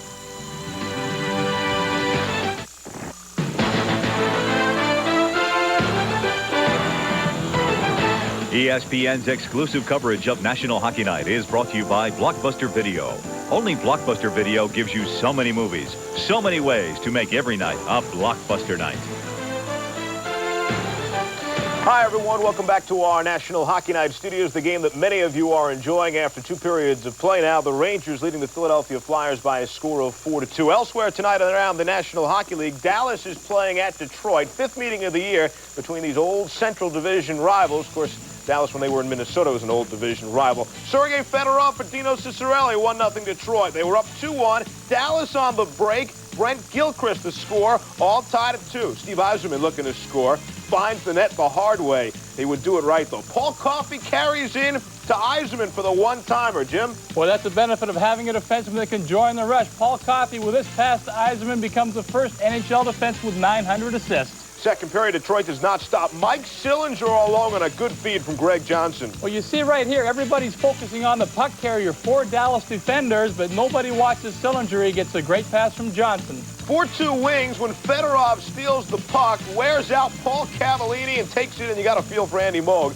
That made it 5-2. The score right now is 6-2 after 2 periods of play there. And Jim, you talked about it on the pregame. You said against the Red Wings, we pointed out the fact they're averaging about 5 goals a game in their last 22, leading the NHL in scoring. And you pointed out, you said, got to play good defense against them or you could get blown out of the building, and that's what we're seeing through 2 periods. Steve, the Stars coach Bob Gainey stated he does not want his team to get into a shootout with the Detroit Red Wings. He wanted them to play a smart, tight game. Well, they did neither. They didn't play smart, they didn't play it tight defensively, and they have not thrown a hard check for 2 periods. You do that against Detroit, you're just opening the floodgates and asking for a whole lot of trouble. All right, Montreal Canadiens on Long Island tonight, taking on the Islanders. Highlights of this one for you from Nassau Coliseum. Patrick Roy allowed just 10 goals in the last 6 games, but he wasn't sharp early on. Brad Dalgarno on the rebound, made it 1-0 in favor of the Isles just 46 seconds in. Just minutes later, Patrick Flatley gets the loose puck, feeds Benoit Hogue. He scores 2-0 Isles. There's more to it than that, Jim. Well, DiPietro and Odeline are going to collide. That causes all the problems. Flatley, the recipient of a golden opportunity, makes a great backhand pass. That's the key to this. And Hogue, with a little traffic in front, scores the goal. Isles play physical. Darius Kasparidis slams Vincent Damphousse. He did stay in the game. Jacques Demers not saying nice hit. Second period, Guy Carbonneau denied, but Benoit Brunet pokes it through. That would make the score 2-1 in favor of the Isles. Ray Ferraro has just scored to make it 3-0 now in favor of the Islanders. New Jersey Devils, they're in Washington, taking on the Capitals tonight. Rick Tabaracci in the net for the Caps. Shut out the Devils just 5 days ago. Off to a good start. Stopped Scott Niedermayer on the 2-on-1. But he can't stop Scott Stevens. This is what you call a bad goal. Devils up 1-0. That was the only goal of the first. Scary moment here. Enrico Ciccone, the nasty hit on tough guy Randy McKay. You see he slammed him right there into the bench. Look how he hit a stick with the face as the door was open as well. McKay lying in obvious pain. Remarkably, he did return to the game just moments later. That's hockey, folks. John McClain has just scored for the Devils. Now lead Washington by a score of 2-0. Devils have won 4 of their last 5 in Washington. When we come back, we will check in on life without Mario. The Pittsburgh Penguins doing more than just surviving without their leader and captain Lemieux.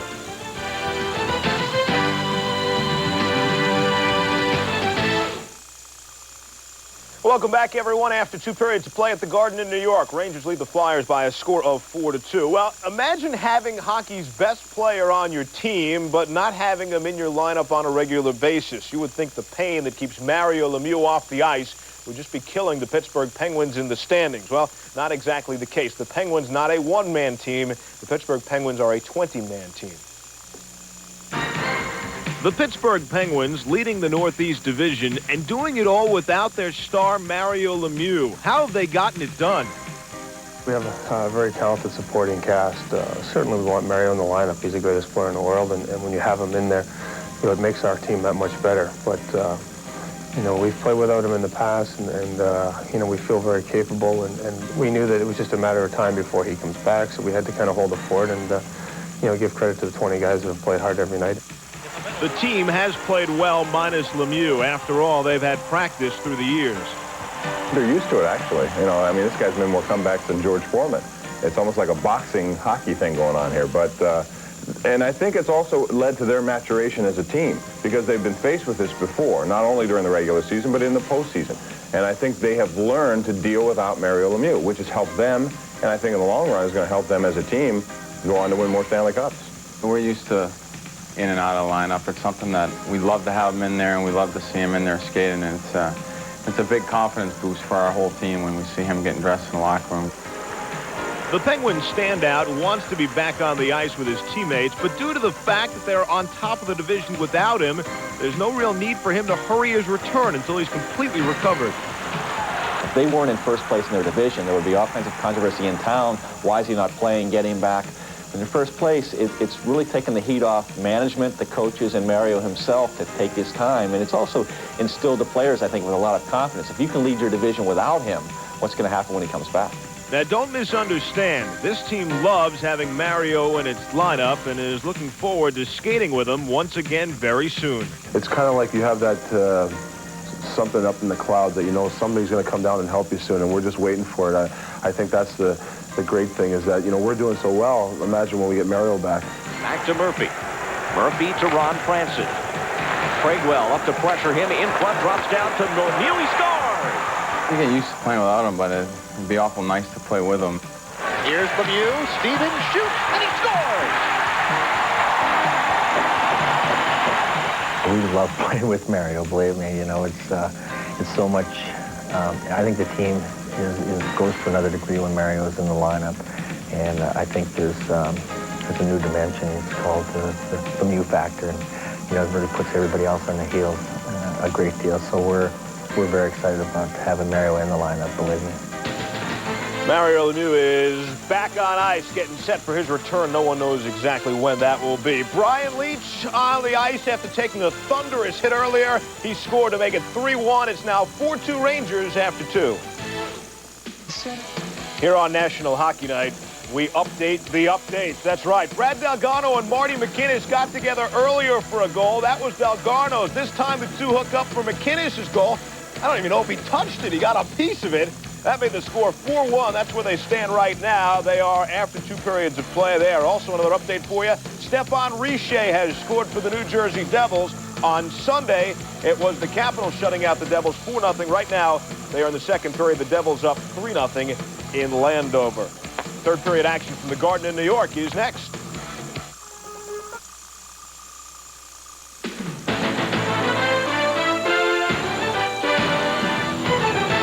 ESPN's exclusive coverage of National Hockey Night is brought to you by Pontiac and your local Pontiac dealer. We are driving excitement. By cold-filtered Miller Genuine Draft. Get out of the old, get into the cold. And by McDonald's. What you want is what you get at McDonald's today. Great to have you with us here at Madison Square Garden in New York. Gary Thorne, Bill Clement, and Elmore Gandy as we go to the third period. Teams out on the ice, and the New York Rangers, who won 20 games at home all last year, going after their 17th win at home this season. Now, this is why I talked about it being playoff-like intensity, and nobody's immune. That is Mark Messier getting strafed against the boards by rookie Andre Faust. And if it wasn't Messier, it was Jay Welch getting crashed in. This resulted in a Flyers scoring chance. A 2-on-1 Joseph Veranek shot, and Mike Richter was able to stop. And the two biggest guns in this game, Messier and Eric Lindros, they've been big in more ways than one. But everybody after that second period had to be saying, let's tighten the chin straps, guys. Here's what the two big men have done. We're talking out of 40 minutes. Lindros has a little more ice time than Mark Messier. And Gary, in the first period, you mentioned we won't see many shifts by fourth-line guys. Be interesting to see what the Flyers do. They played last night. I mean, they can't afford, really. Well, maybe they can. They're in great shape. We'll see if Terry Simpson keeps his bench short, even though they're playing second night. This is a big power play, Bill. Philadelphia starts this period with a power play. Let's see whether or not they can take advantage of it. Philadelphia power play opportunity as the Rangers had the penalty picked up late in the period. Flyers are 0 for 2 on the power play. This is their third. Tikkanen's out for a high sticking in 1938. Yuskevich drops it back for Galley. The shot, save. Richter. Rebound is cleared the length of the ice. Flyers with all kinds of traffic in front of Mike Richter. Richter's had such a strong season. He's got the 6th best goals against in the National Hockey League, and right now he has given up only 2 to the Flyers. Delayed offside call. The Flyers have to clear the zone. Richter with a .908 save percentage and a .260 goals against and 19 wins this season. Philadelphia drawing into the ice for the power play. 34 seconds left on it. Got time to get it set up. They can't control it. Kevin Lowe is there and sends it back the other way. Lowe dumped it back into the zone. Hit put on. Good play by Gartner. Took some of those precious seconds off. Philadelphia will rush it. Renberg, the rookie, into the zone. Galley cutting to the middle. Gardner tipped it in on his own goaltender. And Richter knocked it away again. Loose in front. In front shot. Faust save. Richter rebound cleared.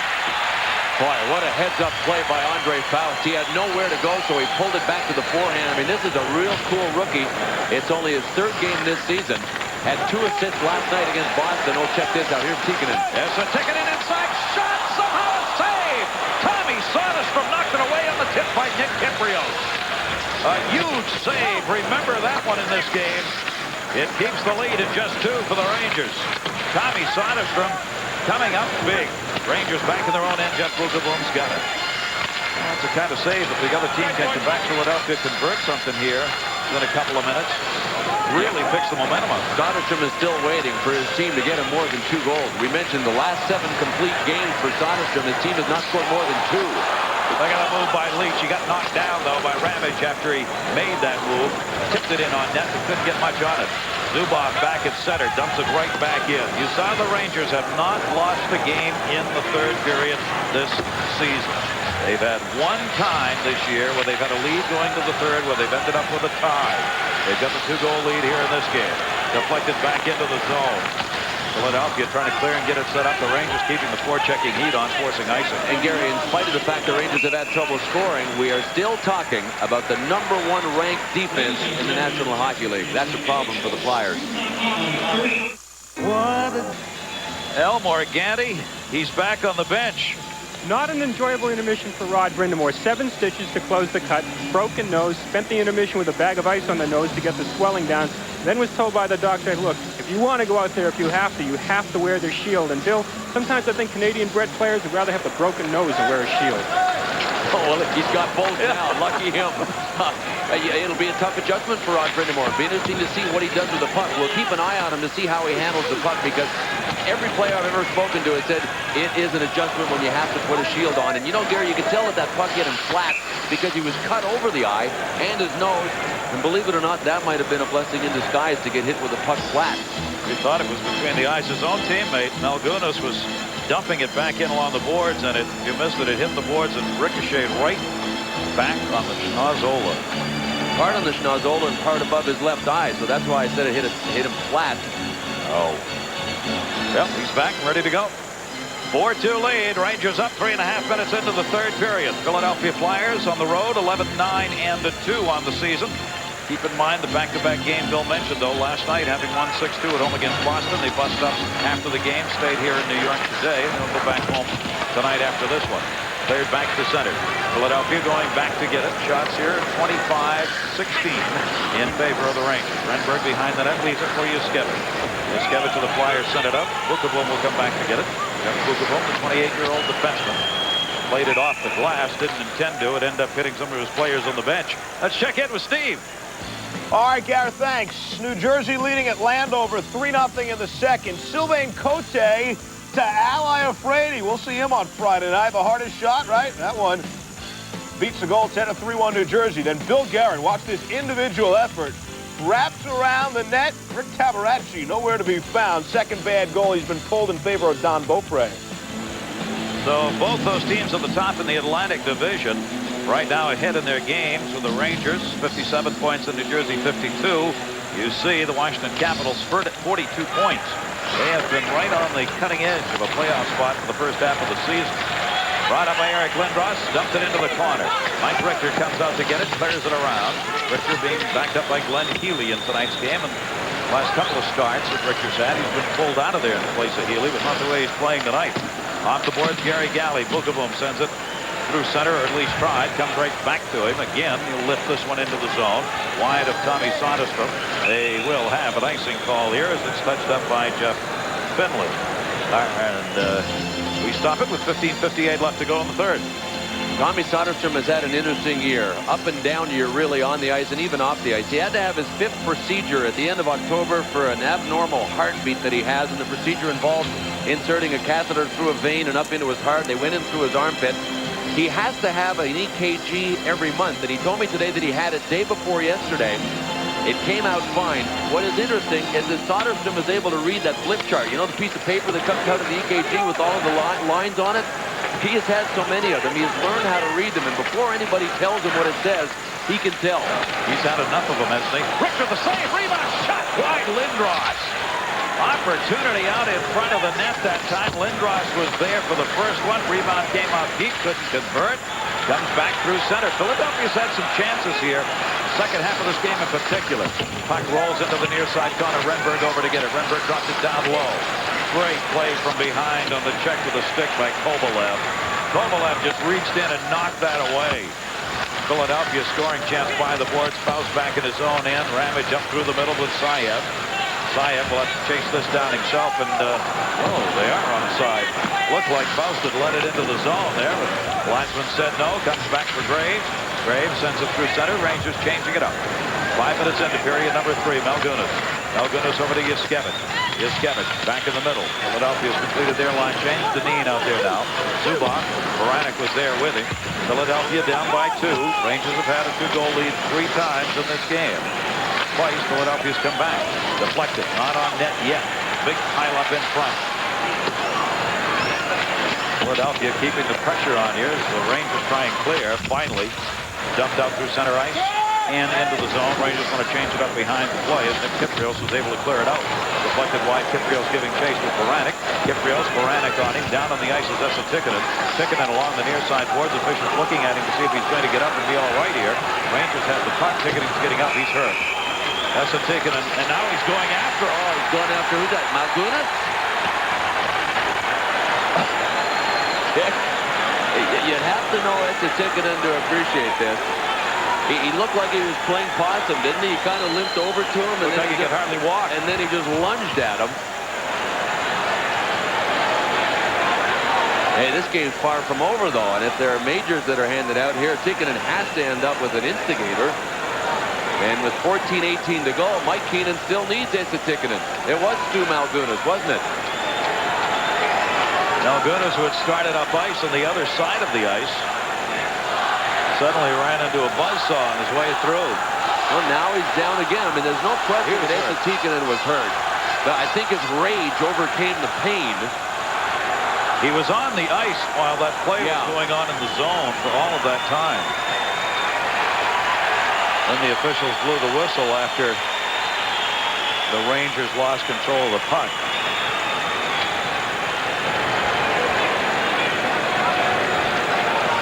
Well, he's all right now. He looked like he was holding his right knee. Here's Yuskevich, and there, oh, that's what it was. It was one of those pokes in the back of the leg by Stu Malgunas, and that's where he got poked, right where Tikkanen is holding. Dangerous play when a player is going towards the boards. It's very hard to detect from a referee's standpoint. He tried to get up a couple of times. Finally said, I'm using my stick as a crutch. It's like a Long John Silver. He limps over. That's pretty funny. I mean, I feel for him because he was in a lot of pain. But that's a dangerous play. I mean, a lot of players do it. Well, he's 1 for 2 now. He's got one of his own teammates, and now he gets a Ranger who's doing Malgunas. Yeah. Esa Tikkanen still trying to walk it off over there. Picks up 2 for roughing at 5:42. He had the crutch going there. Yeah. Malgunas goes to the bench, and where did that come from? Another big power play chance. The Flyers have been unable to convert. 0 for 3 on the power play for Philadelphia thus far. And for Terry Simpson's team, they need to take advantage of one of these tonight. They've had only the 4 shots, and they have given up a shorthanded goal. Picked up in this game by Gartner early on. So let's see what they do with it here. Lindros will stay out on the power play unit. Yves Racine will be working one of the points as he takes it behind his own net. 14:09 left to go here in the third. Lindros brought it in and dumped it in the corner. Recchi behind the net. Leach got there first. Recchi blocked it. Wide side Bukaboom. Bukaboom up to the point, and it is out of the zone as Conti Amonte drove it out. And he'll flip it deep. Graves up there. Adam Graves has picked up a goal in this game. Why is that important?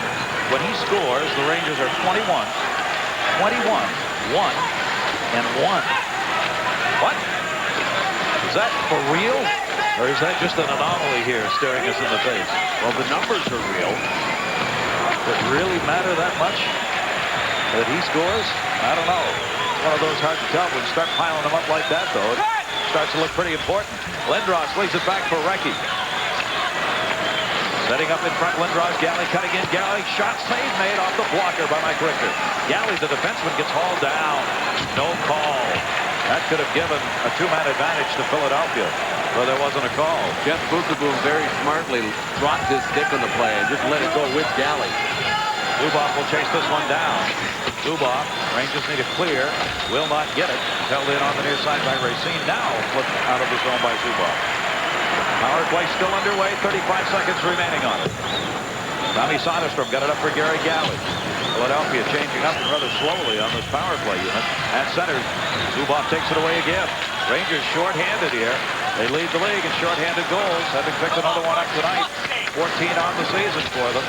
Rangers in their own end trying to kill this off. Played by Zuboff. Zuboff tied up by Renberg. Zuboff off the boards. Nemchinov circled, could not get that one out. Philadelphia still with a chance here. Deflected behind the net. Zuboff. And it's cleared out, and that's going to do it. They do not convert. Penalty is over. They're 0 for 4. You know, we've talked about Zuboff and Leach a lot on the power play. They don't regularly play together as a pair, but they are paired up in the power play. So the Rangers have two excellent pairs when they split them up. Kevin Lowe plays with Zuboff. Jeff Bukaboom plays with Brian Leach. Terrific on the kill, and both sets of defensemen were out there for that kill. They got it done that time. Back comes Kovalev. Kovalev centering pass. Graves tipped it, but it went wide. Rebound to Leach. Leach looking. Leach, the defenseman behind the net. Graves set up in front. Leach some room. The shot. Save. Soderstrom. Rebound set right out at the top of the crease. Philadelphia will break it out. Joseph Baranek. Baranek. Leach stepped in front of him. Pickpocketed away. What a game. Another one for Brian Leach. Tons of ice time. Both ends of the ice contributing. Even strength. Power play. Short-handed. And he's been around Eric Lindros a lot tonight. Lindros has been on the ice. You know, one of the things the Rangers have done effectively, and we thought they were going to do this, when the Flyers jump it in and the Flyers try to establish a forecheck, they're afraid the Rangers are of Lindros with his body. I mean, he comes rolling over people, so they tried to hold him up, and they've interfered with him and gotten in his way a lot. Tonight. And as a result, we haven't seen a lot of Lindros big hits, have we? No, we haven't. He hasn't had the opportunities. He's been tangled up somewhere along the boards. Tony Amani moves over. Yaskevich there with him. Amani held it in, taking it back out on the ice, so he's all right. He and Brendamore go at it. The two guys who've been hurt by Malgunas try and hurt one another. Back the other way, 3-on-2 break. Philadelphia's got it. Brendamore in the middle. Deneen coming. Shot missed on the short side. Great chance right there in a 3-on-2. Baranek broke his stick when he took the shot. Dumped right back in by Ramage. Richter tried to get it on the far side. Essetiginen took his man down after he'd lost his stick.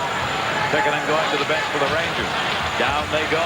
Nobody can control. Nobody can stay up right now. Tommy Soderstrom tips it a little deeper. Both teams coming over the boards here on the chain. Philadelphia down by 2.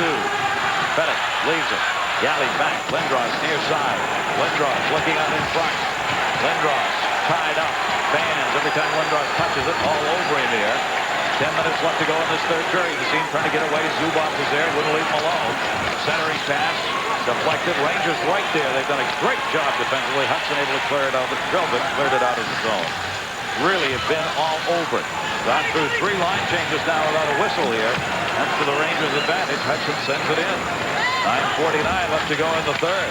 Philadelphia trying to get this at least to a 1-goal game here. Lowe hauls down Recchi. Recchi looking for a goal. Didn't get it. There was a Lindros hit. Lindros at the other end. Took him down. Nemchinov the other way. Can't control it. Sergei Nemchinov shot. Gardner missed it wide. Comes off the boards. End-to-end offensive flurry here in this game right from the beginning. Philadelphia now, they've got to take some chances here. With 9:20 left to go, trailing the Rangers by 2. Gardner was there, hit put on by Gilbert. Puck still in the zone. Philadelphia, Renberg able to get it out. They've got a 4-on-2. Renberg brings it 4-on-3. In the middle, can't control it. 4-on-2, then a 4-on-3, and no shot. Too many guys. It didn't look like there was any intention on any of those passes. Just throw it to the bunch of guys. Yaskevich, Lutsayev chasing it down. Cleared out of the zone by Gardner. Yaskevich back at center. There are 2 broken sticks over on the far side of the ice, and they have been in the way constantly. The play has had to go around them about 4 times. It has been that kind of game, hitting with everything, including the sticks, the toothpick factory. Well, the jury is back. Terry Simpson, the Flyers coach, is going with 3 lines. His team played last night, but they are in terrific shape. He works them long and hard. I mean, they have hour-and-a-half practices, high-tempo practices. Mike Keenan, on the other hand, short practices, 35, 40 minutes, high-tempo. A very good reason why those coaches have different philosophies. The Flyers are a young team. The Rangers are an old team. Shot from the point, deflected wide. Bukaboom, pretty good wind up on that one. Leach sends it back in the other way. Bukaboom chasing it down, tip it out. Conroy. Conroy's got it. Dineen on the right. Rangers back. Conroy shot. That was deflected wide. Philadelphia. Ramage trying to hold it in. Can't. Comes back to center. Philadelphia down by 2 and a fight at the other end being broken up by the linesman as Dineen was into it. And they did break it up and let the play go on. Dineen got into it with Kyprios, and players mostly separated themselves before Dan McCourt came over and stepped in the middle. Oh, what a mugging by Tikkanen. And he's going to go. That is not a smart penalty by a veteran. Well, he tried to torque Dave Tippett the way Eric Lindros did to Nick Kyprios that we showed you in the first period. No sooner did I mention Terry Simpson going with 3 lines than Dave Tippett and Al Conroy come over the board. Dave Brown has not seen the ice, but Terry Simpson has worked Dave Tippett in and Al Conroy. But Esa Tikkanen has been very prominent in the spotlight over the last few minutes. Sitting right there. That's why we've had good shots of him. Here's how this thing started. Tikkanen jamming Conroy along the board. Dineen was going at it with Nick Kyprios at the time. As they come up ice, left of the screen. Tikkanen without his helmet. What else is new in this game? Tried to take his off. So Tippett preserved the helmet and his life. Yeah, Tikkanen wasn't trying to take his head there as much as he was just trying to torque him. All you need is a little tug on a player when you're jumping behind him to sort of twist his torso around and throw him off balance. You do it too hard, you get a penalty. Last 3 penalties have been picked up by Esa Tikkanen. Holding the stick, roughing, and holding again at 11:48. But Philadelphia has not been able to take advantage of those power play chances. In behind the net, Recchi trying to dig it out. Recchi, Renberg, and Lindros. Galley cannot hold it in. Philadelphia 2-game win streak. The Rangers have lost their last 3 and 4 of their last 5. That's what's on the line here tonight between these 2 division rivals. Played behind the net by Galley. 7:40 to go in the 3rd period, with the Rangers leading it by a score of 4-2. Richter looking. Lindros moved in on him. He backed it up the other way to Messier, who's playing in the shorthanded unit. Cleared out of the zone. Graves for the Rangers is 27th. Gardner has picked up his 19th. Leach has picked up his 13th, and Hudson his 2nd. The 4 goals for the Rangers. Philadelphia Fenech has picked up his 10th and his 11th. The 2 Philadelphia goals. Sent up and out. Penalty killing unit of the New York Rangers has gotten it done here tonight. On the season, Philadelphia scored only 1 power play goal in 8 chances against the Rangers in 2 games. Remember, Philadelphia won the previous meeting between these 2 teams, the only time they met 4-3 on October 16. Power play still underway here. Cleared out. 40 seconds left on it. Chased down Yuskevich. He got slashed by Gardner, and down he goes. No penalty here. Yuskevich is all right, gets up, and there we're seeing the tied legs right there.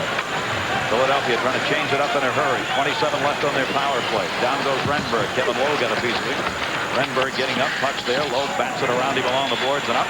And out of the zone. Faust couldn't hold it in. Short-handed Messier. Messier makes a move. Still has it. Messier trying to run it in. Couldn't do it. Racine was there to knock it away, and then Racine got nailed on the boards. Adam Graves never lets you off the hook. I mean, if he's within hitting distance, he never just swings by a player. You know you're going to get cranked. They've killed it off, Bill. Power plays killed Philadelphia tonight. They've not been able to take advantage. Tikkanen on the ice. Fanned on the shot. Tried again. Gets stood up. Here comes Philadelphia's Dineen. Dineen, the blue liner. Save made by Mike Richter. 5:57 left to go. Philadelphia taking the 0 for tonight in 5 chances on power plays, and they've had only 5 total power play shots. Now they got to try and do it even strength. Dineen drops it off. Tippett winds up. Shot blocked by Esa Tikkanen, and they go at it again.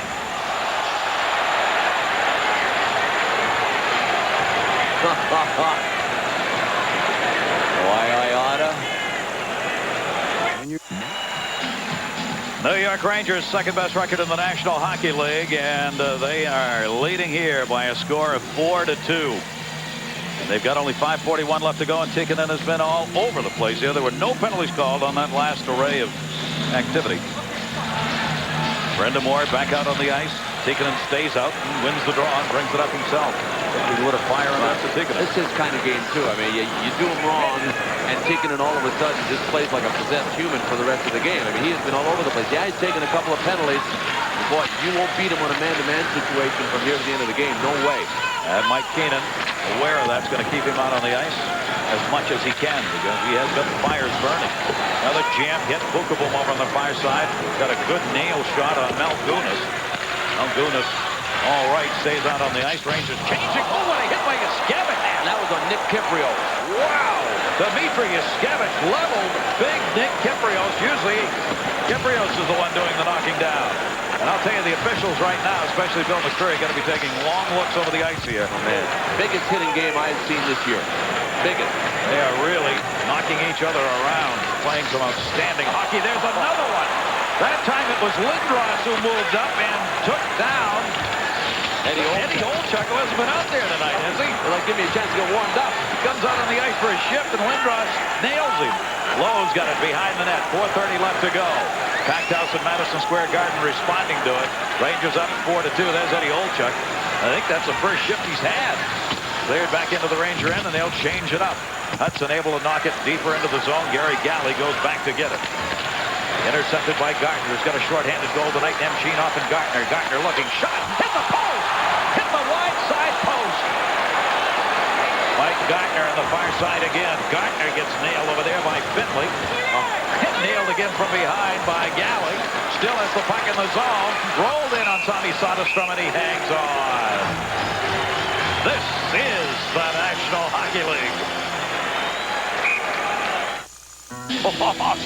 Well, you're the only thing that hasn't been hit in this hockey game because posts have been hit. Mike Gartner just hit one. He already has a goal in this game, and he dinged this one off the post to the long side. Flyers have been hit. Rangers have been hit. This time, Nick Kypreos, well, he just let up. I don't think... What? I hope he didn't have a big meal today. Philadelphia down 4-2. Time running out. 3:50 left to go. Philadelphia's got to go all out here. May open it up for the Rangers. Faust has got it on the near side. Faust taken out of the play. Messier drives it in as Graves put the hit on initially. In the corner. Racine back to get it. Couldn't control. Philadelphia trying to run it up ice here. 2 goals in this game. Again, struggling to score. Philadelphia coming into this game overall ranked 5th, averaging 3.59, but not of late and not when Soderstrom's playing. Messier dropped it to Graves. Soderstrom tip fight wide, just wide Kovalev. Great setup as that first line of the Rangers did it. Graves drops it off. Messier goes to the front of the net. Flyers got a problem. Racine broke his stick. He's out there without one, right in front of the net. Oh, now Butsayev dished off to him, so Butsayev's the guy without the stick. There's Butsayev with the puck underneath his skate. He wants to pin it up. Referee's not going to call it. He wants him to play the puck here. Near side for Renberg. And Philadelphia will be able to get it out of the zone. 2:50 left to go. 30-20 the shots in favor of the Rangers, who have the 4-2 lead. Cleared in again by Graves. Quick changes by both teams. The New York Rangers looking to beat Philadelphia and even the season series at 1-1 here at the Garden tonight. Gartner! Tommy Soderstrom, where is it? Yaskevich back to get it. Nemchinov on his back. Nemchinov deflects it into the corner, reaching in for it. Nemchinov, Yaskevich took it away. Yaskevich drops it off. Brind'Amour at center. Brind'Amour brings it in. Dineen the drop pass. Dineen shot. Richter the save and puts it in the glove. Now let's go back to our studios for our proof positive play of the night. All right, Gary Thorne, that's right. Time now for the MCI Proof Positive Play of the Night. Couldn't have said any better myself, Gary. Take you to Joe Louis in Detroit. Paul Coffey to Steve Yzerman for the one-timer. For Coffey, that was his 900th assist. Only the 6th player in NHL history to do that. Back to the Garden. Wow, look at that score. 9-2 Detroit against a team that has been real solid defensively. Well, as Mark Messier said yesterday, when everybody was panicking here in New York, not everybody, but a lot of people saying, hey, what's going on? He said, you know what, I've never played on a team in my life. And he played on some great teams in Edmonton. Never played on a team in my life that has not gone into a slump at least once during a regular season. And the Rangers have lost 3 straight. Big deal. They're on the verge of snapping that right now. I know of no sports team in any season, ever. And 3 losses in a row can hardly be classified as a slump. They've lost 4 out of 5. Yeah, maybe a little bit, but that ain't no big-time slump. Certainly isn't. Yaskevich cleared it. Recky's got it. Recky's been shut down tonight along with Lindros, who's got the puck right there. Has he had a shot on goal yet in this game? He has not had a shot on goal. That one ripped wide. Tried to get it on goal from center and didn't do it. Cleared around, and Nemchinov will chase it down at center. Poke checked away from him and sent back in by Eric Lindros. Lindros on the season, of course, continues to be the leader here for the Philadelphia Flyers on the ice now that he's back in action. But ironically, since he's come back, their goal output has decreased. They're 4-5-2 since his return. They're averaging under 2.5 goals a game since he came back. Here's Baranek, shot wide. Didn't get much on that one. Great chance. Rebound shot tipped wide. Recchi. Philadelphia gets one here. They've got time. They can cut it to one. Racine. Save made. Richter puts it in the seats.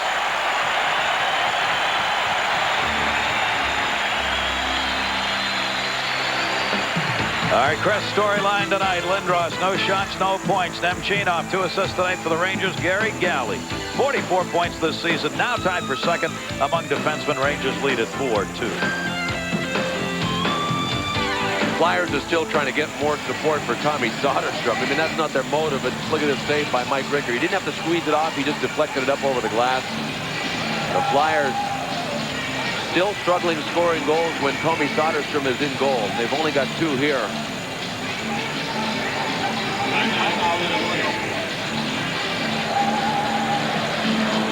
Philadelphia will use their timeout here with 1:17 left to go to rest the legs of the people they want out there on the ice here. The Rangers up 4-2. Terry Simpson's team is in great shape. I mean, they have kept the shifts short in the third period. And they have lots of legs. I mean, legs have not been the problem. The problem has been the New York Rangers, who have played an absolute terrific game. I mean, #1 ranked defense coming into this contest. Mike Keenan's team has only scored 9 goals in the last 5 games, but they've got 4 here. And guess what?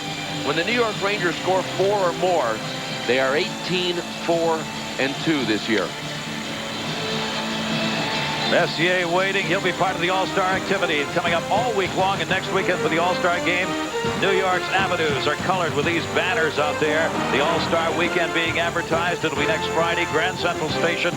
The greatest display of hockey hardware ever, and I think the nicest display ever. The mayor, Rudolph Giuliani on the right, Gary Bettman of the National Hockey League. Friday night, we'll be part of that next Friday. We will have the Heroes game for you and the All-Star Skills Competition next Friday night. Recchi the shot, deflected in front. Shot, save made. Richter, where is it? Underneath the pass. He hangs on. They've got the extra skater out as Philadelphia's pulled their goaltender with 1:11 left to go. And the Flyers did what they had to do. They won the draw back to Mark Recchi. And they got all kinds of traffic in front of Richter. You know, one of the problems when you get so much traffic at the end of a game and you pull your goalie, you get so much traffic in front, you can't get a clean shot through. And now the faceoff will go over to Mike Richter's right. Bill, if people are coming to New York, I want to make sure, do go to Grand Central Station. To see all of the trophies of the National Hockey League in one place, including the Stanley Cup, is a really unbelievable viewing spectacular. And of all places to have it here in New York, that deflects off the Grand Central Station, which is being redone. They're going to renovate Grand Central to make it what it used to be in days gone by, and show places of the world of the building. It's almost like a portable Hockey Hall of Fame. It is. That they set up. It really is. They got great activities. They're going to have a shootout here in Madison Square Garden this Sunday outside on 33rd Street, outside of Madison Square Garden. They've already done their Harlem hockey program. The New York Rangers raise money every year by going up to Harlem, where they've now got a brand new ice rink up there that they use, and a lot of the kids involved in Harlem in hockey, and the Rangers very supportive of that. That's been part of the All-Star Week. Some really great stuff going on in New York as part of All-Star Week, which got underway today when you saw Rudolph Giuliani and Gary Bettman together. Cleared out of the zone. 1 minute left to go. With the New York Rangers leading it by a score of 4-2. Empty net. Philadelphia with the extra skater. Gary Galley had it and lost it. Philadelphia will take it behind their own net. The full house here at the Garden. Treated tonight to a great National Hockey League game, and better for them with their Rangers on top. Gartner, empty net, it's over. A short-handed goal and an empty net goal for Mike Gartner, and the Rangers 5-2.